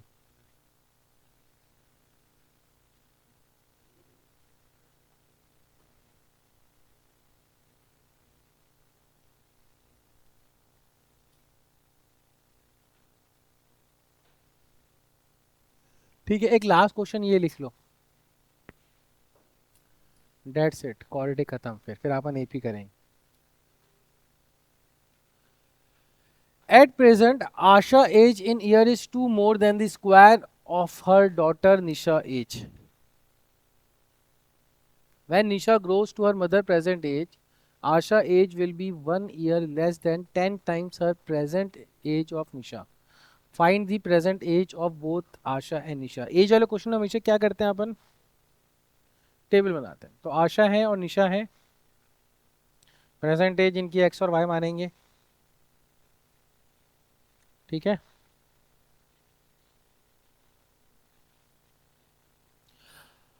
अच्छा, जब हमने प्रेजेंट एज एक्स और वाई मानी ना, तो प्रेजेंट एज इन्होंने एक ही वेरिएबल में माननी पड़ेगी आपको। क्यों? क्योंकि क्वेश्चन में क्या लिखा हुआ है, एट प्रेजेंट, यानी खुद बता रहा है प्रेजेंट एज, क्या कर रहा है, बता रहा है at present Asha age is 2 more than the square of her daughter Nisha age. एक सेकेंड आप लोग स्टॉप राइटिंग करो, स्टॉप राइटिंग करो, इस लाइन का मतलब समझाओ। At present, at present Asha age is का मतलब क्या होता है, 2 मोर, है ना, इज का मतलब equals to, Asha age is 2 more, 2 more का मतलब होता है 2 plus 2 more the square of her daughter Nisha age. इस जो भी डॉटर की एज है ना उसका स्क्वायर, तो डॉटर की एज को क्या मानेंगे अपन, एक्स, तो ये कितना हो जाएगा, कोई दिक्कत है क्या? अब क्या कह रहा है कि when Nisha grows, Nisha daughter है, when Nisha grows to her mother present age, तो मदर प्रेजेंट एज की वैल्यू कितनी है, एक्स स्क्वायर प्लस 2, तो निशा कौन सी एज को ग्रो कर जाएगी, सुनो अपन वेरिएबल लेके नहीं चलते हैं, मान लेते हैं डॉटर 10 साल की है सपोज करो, ठीक है ना, या 5 साल की डॉटर, 5 ईयर्स, डॉटर 5 ईयर्स की है, तो आशा की प्रेजेंट एज कितनी जाएगी, 27। इसमें कोई दिक्कत है आप लोगों को? अब ये कह रहे हैं कि जब निशा अपनी मदर की एज को ग्रो कर जाएगी, तो निशा अपनी मदर, अभी निशा की एज कितनी है, 5, और मदर की कितनी है, कितने साल बाद ग्रो करेगी, 22। ये कैसे किया आपने, माइनस किया। बात समझ में आ रही है कि नहीं आ रही है? किसको माइनस किया, इन दोनों को। तो कितने साल बाद निशा अपनी मदर की एज को ग्रो करेगी, इन दोनों का माइनस। तो यहाँ पे आफ्टर सम ईयर की जगह क्या लिख रखा है, इन जनरल एज वाले क्वेश्चन में क्या होता है, आफ्टर 6 ईयर्स, तो आफ्टर 6 ईयर इन्होंने घुमा के दे दिया आपको, वो क्या दिया है, एक्स स्क्वायर प्लस 2 माइनस, समझ में आया कि नहीं आया, ये बात क्लियर हुई? तो निशा अपनी मदर की एज को कब ग्रो करेगी, इतने साल बाद, आर यू गेटिंग और नॉट, इतने साल बाद निशा अपनी मदर की एज को ग्रो कर जाएगी, तो उस टाइम निशा की एज कितनी होगी, एक्स स्क्वायर प्लस 2 होगी, 27 तो होगी, और आशा की एज कितनी हो जाएगी, ये ऐड कर दो इसमें, कोई इशू है क्या, कितना हो जाएगा ये, 2x square plus 4 minus x, कोई इशू है क्या, पक्का? भाई ऐड कर दिया ना, इसमें ऐड ही करते हैं अपन, ठीक है। अब क्या कह रहा है, when Nisha grows to her mother present age, ये सिचुएशन बनी, तो आशा एज, आशा एज कितनी है अभी, 2x square plus 4 minus x will be का मतलब क्या होता है, equals to 1 year less than 10 times her present age of Nisha, 1 year less than 10 times the present age of Nisha. सही है क्या? बस ये क्वाड्रिक बन गई, सॉल्व कर लेना, लिख लो। आशा एज कब, when Nisha grows to a mother present age, उस टाइम जब आशा एज क्या होगी, will be 1 year less than 10 times her present age of Nisha, ठीक है, कॉपी कर लो। ये क्वेश्चन किसी के एग्जाम में आया था क्या, नहीं आया, ठीक है, इसको लिख आ जाना, उनको आ जाना तो फिर एक एक करके चले जाना। चैप्टर का नाम डालो अरिथमेटिक प्रोग्रेशन, एपी। अब अपने पास 40 मिनट्स बचे हैं, अपन खत्म कर देंगे।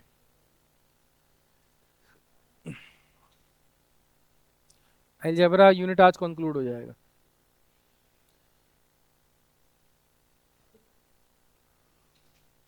देखो एपी का चैप्टर क्या नया है, मुझे लगता है कितने लोगों को लगता है ये इजी चैप्टर है। केस स्टडी हार्ड आती है, केस स्टडी भी इजी आती है। अच्छा एपी के अंदर, अच्छा एपी अगर मैं आपसे पूछता हूँ ना, तो एपी के अंदर चलो केस स्टडी हार्ड आ सकती है। अगर इन जनरल आपसे एपी का पूछूं, तो एपी के अंदर आपको कौन कौन से क्वेश्चन याद आ रहे हैं अभी, कौन कौन से question important number, odd number even number वाला क्वेश्चन, ठीक है। अच्छा अगर आपको मैं एक एक एस एन, एस एन वाला याद है, एस एन दे देता है और आपसे ये पूछता है ए और डी निकालने वाला।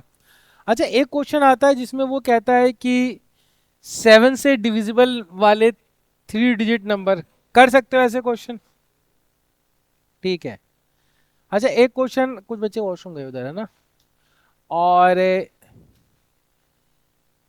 आपके पास एक लास्ट टर्म वाला क्वेश्चन आता है कि लास्ट से 6 टर्म निकालो, कर सकते हो, ठीक है। फिर मिडिल टर्म वाले क्वेश्चन कर सकते हो। मिडिल टर्म किस पे डिपेंडेंट होती है, टोटल नंबर ऑफ टर्म पे, कि total number of term even है या, मान लो टोटल टर्म 12 है तो मिडिल टर्म कितनी आएंगी, 2 आएंगी, एक 6 और एक 7।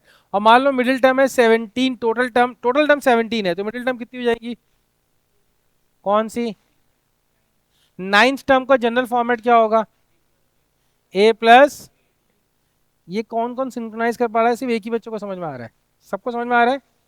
नाइन टर्म क्या होती है, ए प्लस 8 डी, ये कैसे आया है, कौन सा फॉर्मूला है, ए प्लस 11 टर्म,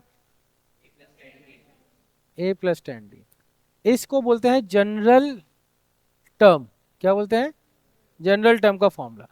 अब जनरल टर्म के दो फॉर्मूले हैं, बहुत ध्यान सुनना, तो ये अरिथमेटिक प्रोग्रेशन हेडिंग डाल के ये 3 फॉर्मूले लिख लो। एक तो है आपका,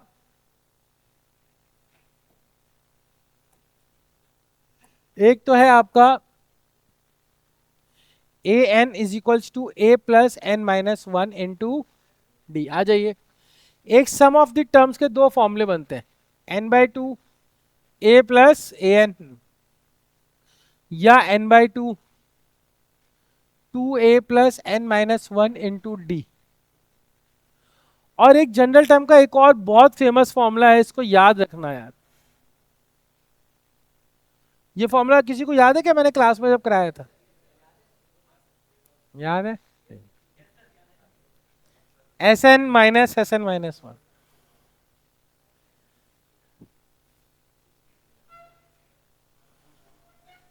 ये तीनों फॉर्मूले लिख लो, फिर अपन स्टार्ट करेंगे, कुछ क्वेश्चंस को करेंगे।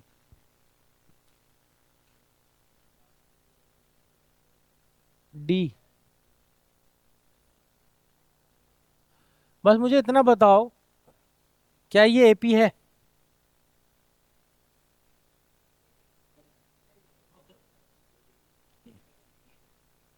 आरव ये एपी क्यों नहीं है, क्योंकि एपी होने के लिए क्या होना चाहिए, कॉमन डिफरेंस सेम होना चाहिए। तो √12 माइनस √3 कितना होता है, गलत कर रहे हो ना आप लोग, √12 क्या होता है, √3, √12 क्या होगा, 2√3, √27 क्या होता है, 3√3, √48 क्या होता है बताओ, 4 रूट, तो है एपी। तो ऐसी गलती करोगे एग्जाम में, डायरेक्ट देख के मत करना, ठीक है ना। अच्छा ये एपी है क्या, -1 -1 -1 है, कॉमन डिफरेंस 0 है, इसको कहते हैं कांस्टेंट एपी, क्या नाम है इसका, याद रहेगा, ये लिख लो इसके नीचे, आपके नोट्स के नीचे लिख लो, √3 √12 √27 √48, फिर लिख लेना is in AP because of this, ताकि याद रहे यार, जब रिवाइज करो तो ऐसी मिस्टेक ना करो, 1 मार्क्स में फिर गलत हो जाएगा।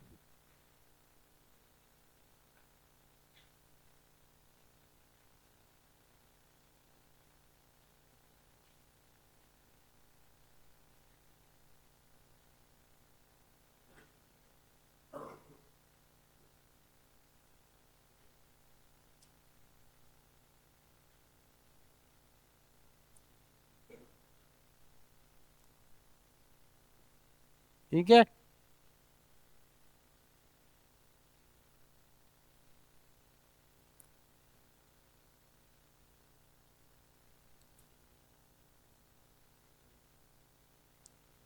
ठीक है, इसमें एक क्वेश्चन करेंगे अपन। हाँ,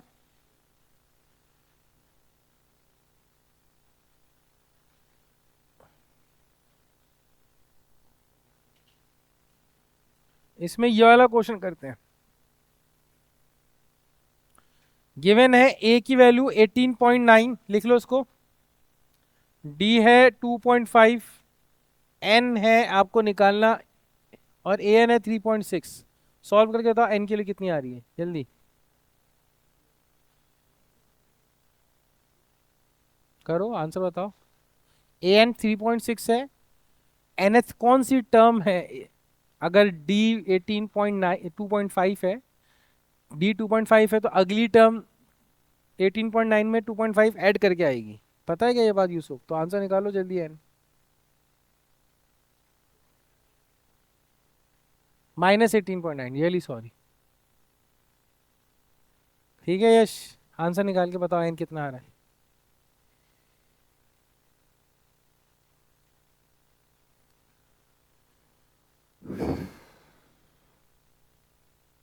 क्यों यूसुफ, क्या आंसर आया एन की वैल्यू?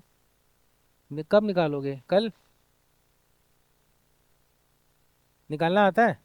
जल्दी निकाल के दिखाओ, हम वेट कर रहे हैं आपका। जब आप निकालोगे तभी हम आगे बढ़ेंगे आज। यूसुफ बताएगा भी, देखते हैं।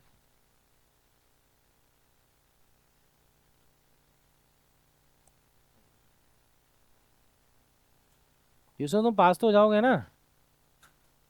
इतना टाइम नहीं लगना चाहिए इस क्वेश्चन में।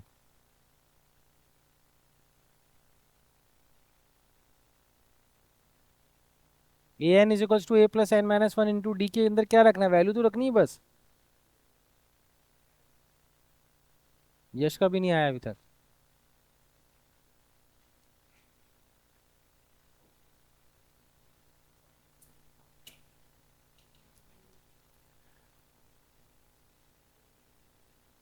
आया क्या किसी का? सबको आ गया सिवाय यूसुफ के?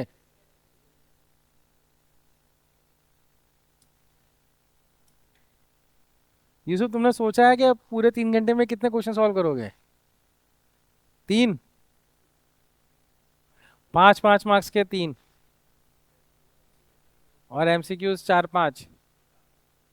अच्छा, आगे पीछे देख लोगे, ठीक है।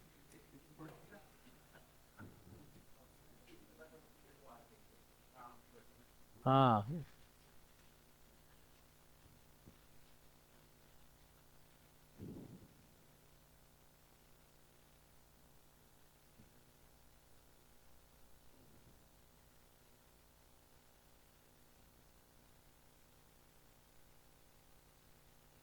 अच्छा, एक पॉइंट लिख लो। 2 AP have same common difference. 2 AP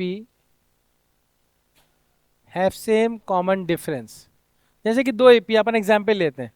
जैसे 2 5 8 11 14, 3 3 का आ रहा है। एक नई एपी ले लेते हैं।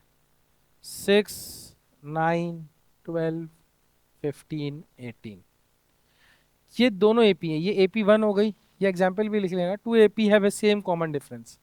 ये एपी का एग्जाम्पल लिख लेना, ठीक है। उसके नीचे अब मुझे एक बात बताओ कि इनकी कॉरस्पॉन्डिंग टर्म का डिफरेंस कितना आ रहा है?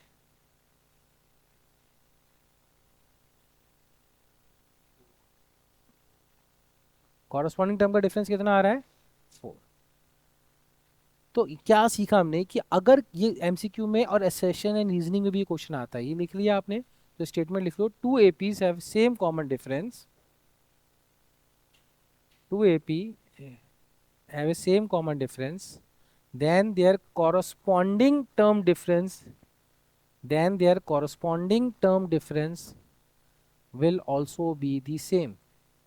Then their corresponding term difference will also be the same. 2 AP have same common difference, then their corresponding term difference will also be the same. अब इस क्वेश्चन को लिख लो. ये क्वेश्चन क्या कह रहा है कि दो एपी हैं, उनका कॉमन डिफरेंस क्या है? सेम है. सेम है तो द फर्स्ट टर्म -1 है और दूसरे की क्या है? -8 है. तो पहली टर्म का डिफरेंस कितना आ रहा है बताओ? -8 माइनस ऑफ -1 कितना आ रहा है? -7. तो उनकी किसी भी टर्म का डिफरेंस कितना होगा? -7. Are you getting it not? चाहे वो 4 टर्म हो चाहे 11 टर्म हो, तो आंसर क्या होगा? -7 या +7. आप ऊपर नीचे ही माइनस कर सकते हो. ठीक है, तो आंसर इस क्वेश्चन को लिख लो प्लीज. ये आता है असर्शन एंड रीजनिंग में भी आ जाता है कई बार, और एमसीक्यू में भी आ जाता है, और कई बार 2 मार्क्स में भी आ जाता है. गलत मत करके आना भाई, ये क्वेश्चन करा रहा हूं मैं रिवीजन के अंदर. ठीक है, कर लो इसको, लिख लो. हाँ, ये प्रॉपर्टी वाला क्वेश्चन लिखना है. लिख लो, लिख लो, जल्दी लिख लो. क्वेश्चन सिर्फ स्टेटमेंट से आपको समझ में नहीं आएगा ना, तो क्वेश्चन से ज़्यादा समझ में आ जाएगा. स्टेटमेंट से भूल भी सकते हो आप क्या समझाना चाह रहे हैं सर.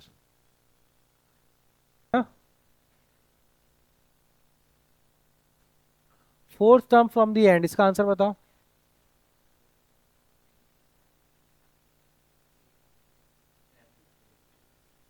एन निकालना पड़ेगा.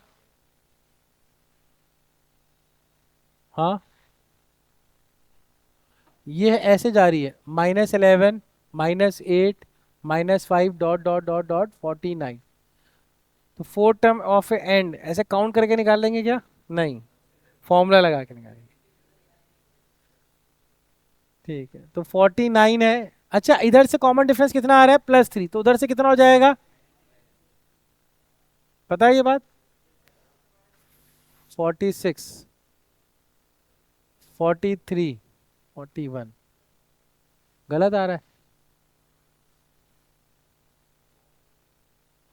43 में 3 माइनस करेंगे तो कितना होगा? 40 होगा. ठीक है, बी ऑप्शन. फॉर्मूला कौन सा लगाएंगे? A n plus a minus n minus 1 into d, लेकिन उल्टा. कॉमन डिफरेंस को नेगेटिव लेना है. ठीक है, याद रहेगा ये बात? पक्का? किसी को डाउट है इस क्वेश्चन में? ठीक है, एंड वाला टर्म्स में आता है. ठीक है, ये क्वेश्चन लिख लो जल्दी से. इस क्वेश्चन में लिखना which term any also is any term 0, और ये भी बताना है कि which term will be the first negative term. ये ना लिख के लिखना which will be the first negative term. तो -81 is equals to 21 plus n -1, और कॉमन डिफरेंस कितने का है? -3. तो -81 -21 is equals to n -1 into -3. तो ये हो जाएगा -2 और -102. तो n कितना आ रहा है भैया? 3 3 ज़ा 9, 3 4 ज़ा 12. n आ रहा है 35. किसी का आया क्या?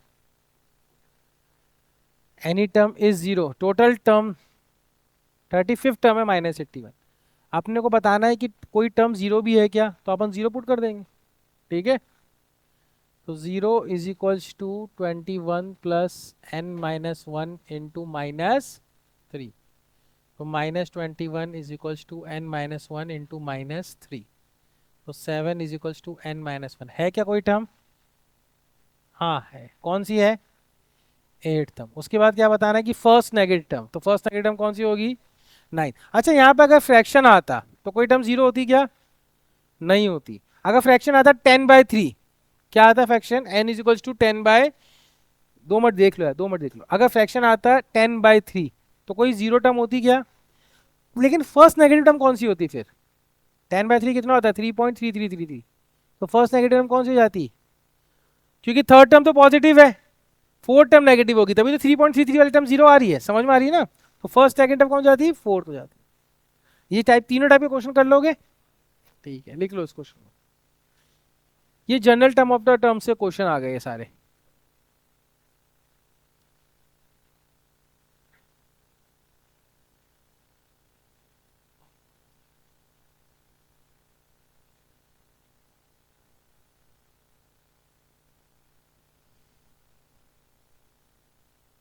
आ रहा, समझ में आ रहा है?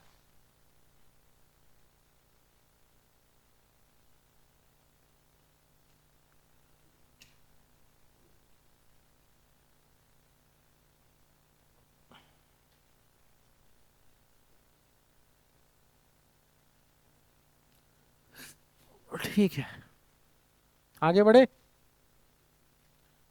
लिख लिया ये प्राची?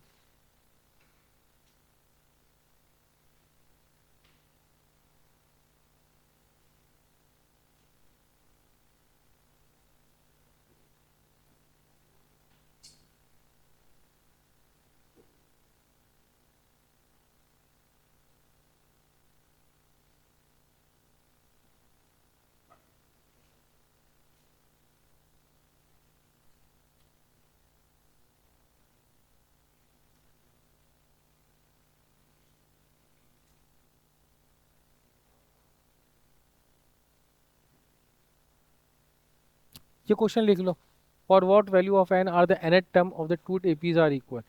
ये कराया हुआ है मैंने रिवीजन टेस्ट में भी, और टेस्ट में भी दिया हुआ है क्वेश्चन। ये कह रहा है कि दो एपी हैं 63, 65, 67, 69, और एक दूसरी एपी है 3, 10, 17। तो एन की किस वैल्यू के लिए दोनों की nth टर्म इक्वल हो जाएंगी? तो लिख लो ए एन कितनी हो जाएगी इसकी, 63 plus n minus one into two. तो कितना हो जाएगा, 63 plus two n minus two. तो a n is equals to 61 plus two n. Simple question है। इसी तरह a n is equals to 3 plus n minus one into d. तो n is equals to 3 plus 7n minus 7। तो a n is equals to 7n-4। दोनों को क्या करना है, इक्वल करना है।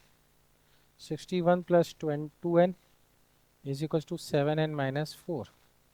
65 इज इक्वल्स टू 5n। तो 13 टर्म दोनों की क्या है, सेम। 13 टर्म दोनों की क्या है, सेम।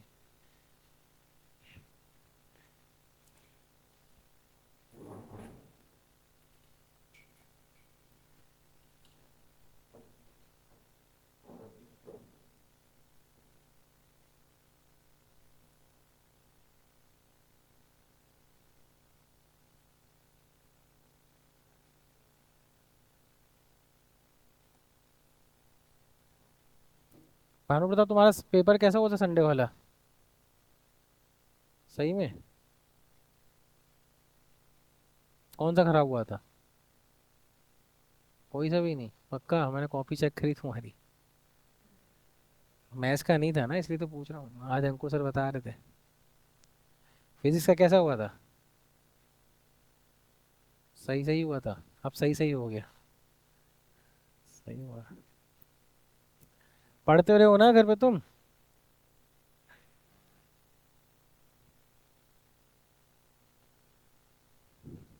लिख लिया ये?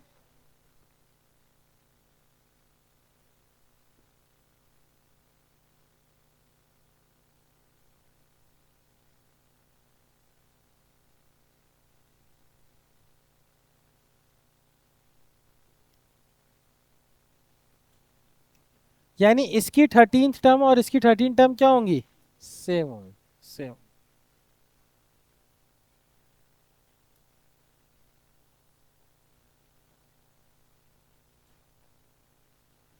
Find the value of the middle most term, कर सकते हो ना ये तो? हाँ हाँ। नेगेटिव टर्म तो अगली टर्म हो जाएगी ना, नेगेटिव। हाँ, उसके बाद वाली नेगेटिव टर्म होगी। ठीक है, जीरो के बाद जो आ रही है वही टर्म नेगेटिव है।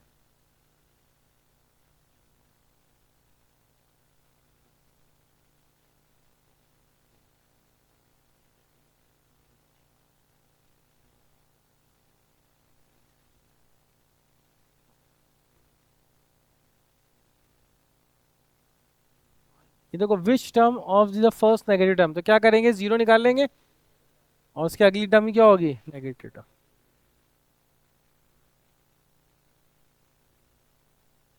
इसमें क्या करेंगे, इस क्वेश्चन में सॉल्व द इक्वेशन। ये लीनियर इक्वेशन क्वेश्चन है कि एपी का क्वेश्चन है, लिख लो इस क्वेश्चन को, जब सोचना पड़ रहा है तो फिर लिख लो। ये सम ऑफ द एन टर्म्स दे रखा है, हाँ एस एन दे रखा है 287, ए कितना दे रखा है n/2, 2 × 1 n-1 इंटू डी कितना दे रखा है, तो ये क्या बनेगी, क्वाड्रेटिक, n निकल जाएगा, तो n ही आंसर होगा या कुछ और आंसर है, हाँ n निकाल लोगे, फिर आंसर क्या होगा, अपने को निकालना क्या, सॉल्व का क्या मतलब होता है, x निकालना है, तो x क्या है, nth टर्म, x क्या है, nth टर्म, तो आंसर क्या होगा, x is equals to a plus n-1 into D. n यहां से निकालने के बाद यहां पुट करोगे तो आंसर आएगा, इस क्वेश्चन को लिख लो और इसका रोड मैप है, ये आया हुआ बोर्ड एग्जाम में कई बार।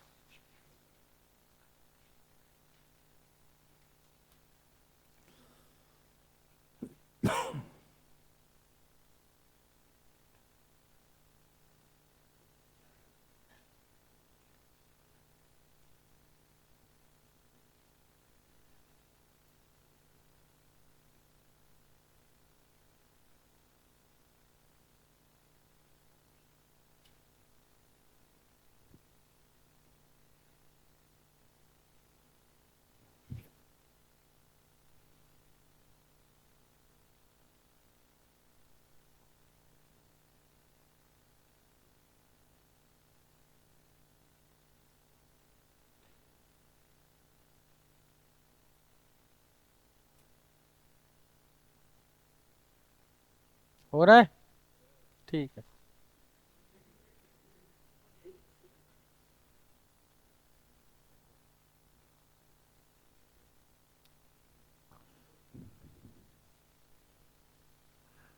ये क्वेश्चन एनसीईआरटी से किया हुआ है आप लोगों ने, है ना, पक्का, कोई इशू तो नहीं है किसी को,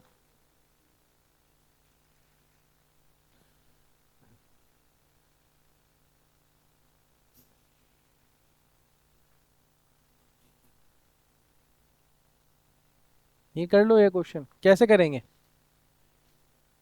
सम ऑफ द फर्स्ट, देखो मैं आपको ये बता देता हूँ, ये क्वेश्चन लिख लेना, sum of the first n terms of an AP is 4n-n², कितना है, यानी n के लिए क्या पुट करेंगे, 1, तो ये कितनी टर्म का सम आएगा, फर्स्ट टर्म का सम आएगा, फर्स्ट टर्म का सम कितना होता है, एक ही होता है, तो a की वैल्यू कितनी आ जाएगी, 3। इसी तरह n के लिए 2 पुट करेंगे तो कितना आ जाएगा, sum of two terms, two terms कितनी होती हैं, 4 2 8, 8 - 4 कितना हो गया है, 4, तो 4 कितनी टर्म्स का सम आया है, कौन कौन सी, एक तो a और एक a2, a कितना निकाल रखा है 3, तो a2 कितना हो जाएगा, निकाल सकते हैं अपन, तो सेकंड टर्म आ गई, तो अपने पास क्या आ गई, ap आ गई, सब निकल जाएगा। ये क्वेश्चन सबको आता है, ये इंपॉर्टेंट है, देखने की जरूरत है क्या यूसुफ, तुम्हें आता है ये पक्का, आ गया,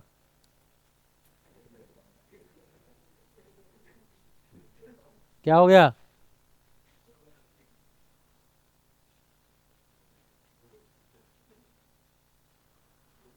ठीक है, ये दो क्वेश्चन लिख के अपन खत्म करते हैं।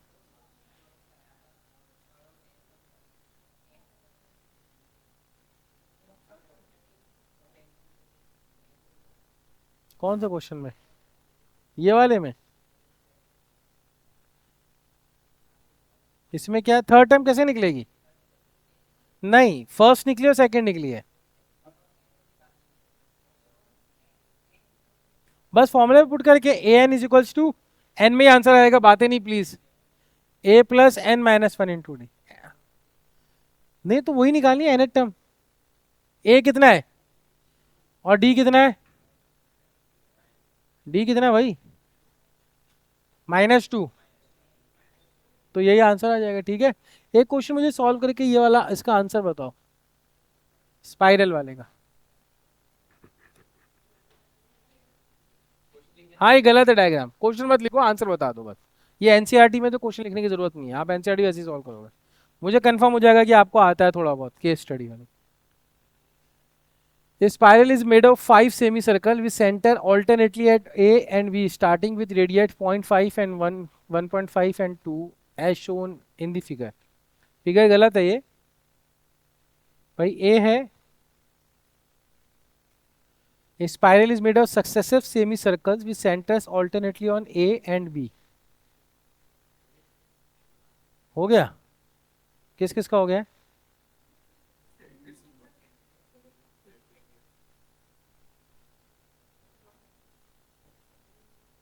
क्वेश्चन नहीं लिखना, आंसर बताओ सर कैसे सॉल्व करेंगे।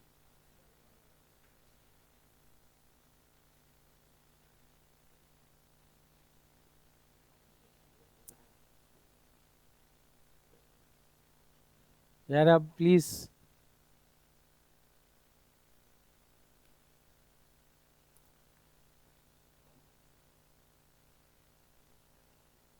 देखो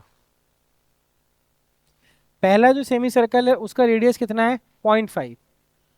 अब ए और बी पे सेंटर ऑल्टरनेट घूमते रहेंगे। अब देखो, अब बी अगर सेंटर मानोगे तो ये रेडियस कितना हो जाएगा? 1।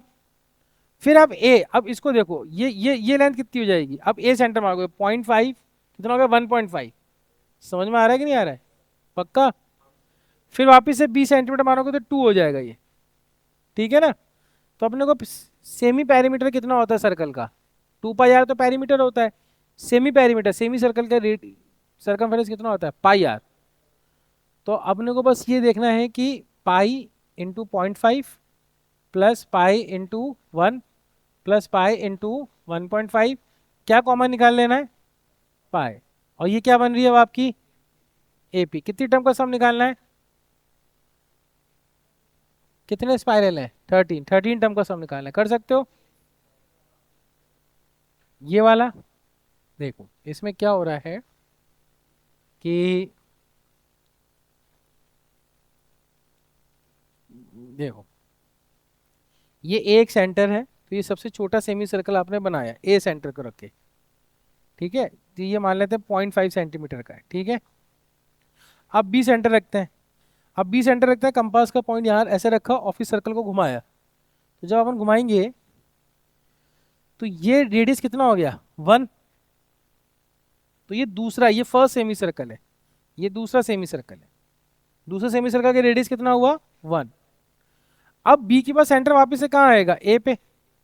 अब यहां से अपन ने सेंटर को ऐसे घुमाया। ठीक है, तो ये 0.5, 0.5 और ये 0.5 कितना हो जाएगा? ये 1.5। तो तीसरे का 1.5 चलेगा। फिर वापस से बी पे आ जाएगा सेंटर, फिर इधर से कंपास रखा, इधर घुमाया, फिर ये पूरा घूमेगा ऐसे, तो ये 2 सेंटीमीटर का रेडियस बन जाएगा। तो ऑल्टरनेटली 0.5 के डिफरेंस में चलता है, यानी हर बार 0.5 बढ़ता चला जाएगा। 0.5 इनिशियली, फिर ए के साथ, पहले ए के साथ 0.5, फिर अब बी सेंटर हो गया तो फिर वापस से ए तो 1.5, फिर वापस से बी तो 2 सेंटीमीटर। ये प्रैक्टिकली भी किया जा सकता है, आप कंपास लेके कर सकते हो तो आपको नजर आ जाएगा। ठीक है, एक लास्ट क्वेश्चन है, देन वी आर डन। अच्छा ये क्वेश्चन भी आपको लिखना नहीं है, जस्ट आप मुझे इसका बताओगे कि कैसे होगा। ये कह रहा है कि एक लड़की है, इसने यहाँ पे रेस, पोटैटो रेस है, इसमें 5 मीटर पे पहला एक बकेट रखा हुआ है और हर 3 मीटर पे एक क्या रखा हुआ है? एक स्टोन या पोटैटो रखा हुआ है, उसको उठा के उसको रखना है। तो सिचुएशन ये है कि bucket is placed at starting point, ये स्टार्टिंग पॉइंट है 5 centimetre from the first potato, the other potatoes are placed at 3 centimetre straight line, they are 10 potatoes in the straight line. तो इसने पूछा है कि अगर ये फिनिश करती है तो टोटल डिस्टेंस से कितना ट्रैवल किया होगा? टोटल डिस्टेंस से कितना ट्रैवल किया होगा? तो यहाँ से स्टार्ट करेगी वो, पहला डिस्टेंस कितना गया? 5, वापस से आई, कितना हुआ? 10, फिर वापस गई तो कितना किया इसने? 8, फिर 8, 16, फिर वापस आई, कितना किया? 11 प्लस 11 कितना हो गया? कितनी टर्म का सम चाहिए अपने को? 10, निकल जाएगा, एपी है। ठीक है, तो ये हमारा चैप्टर एपी भी कंप्लीट हुआ और इसके साथ हमारा कंक्लूजन भी हो गया है। बस एपी के अंदर एक चीज़ और याद रखना कि आप थोड़े बहुत क्वेश्चंस केस स्टडी के कर लेना, ठीक है। और अगर आपके इस पूरे अलजेब्रा यूनिट में कोई डाउट है तो आप नेक्स्ट क्लास में क्लास से पहले आ जाना, 15-20 मिनट पहले, और मुझसे आगे पूछ लेना।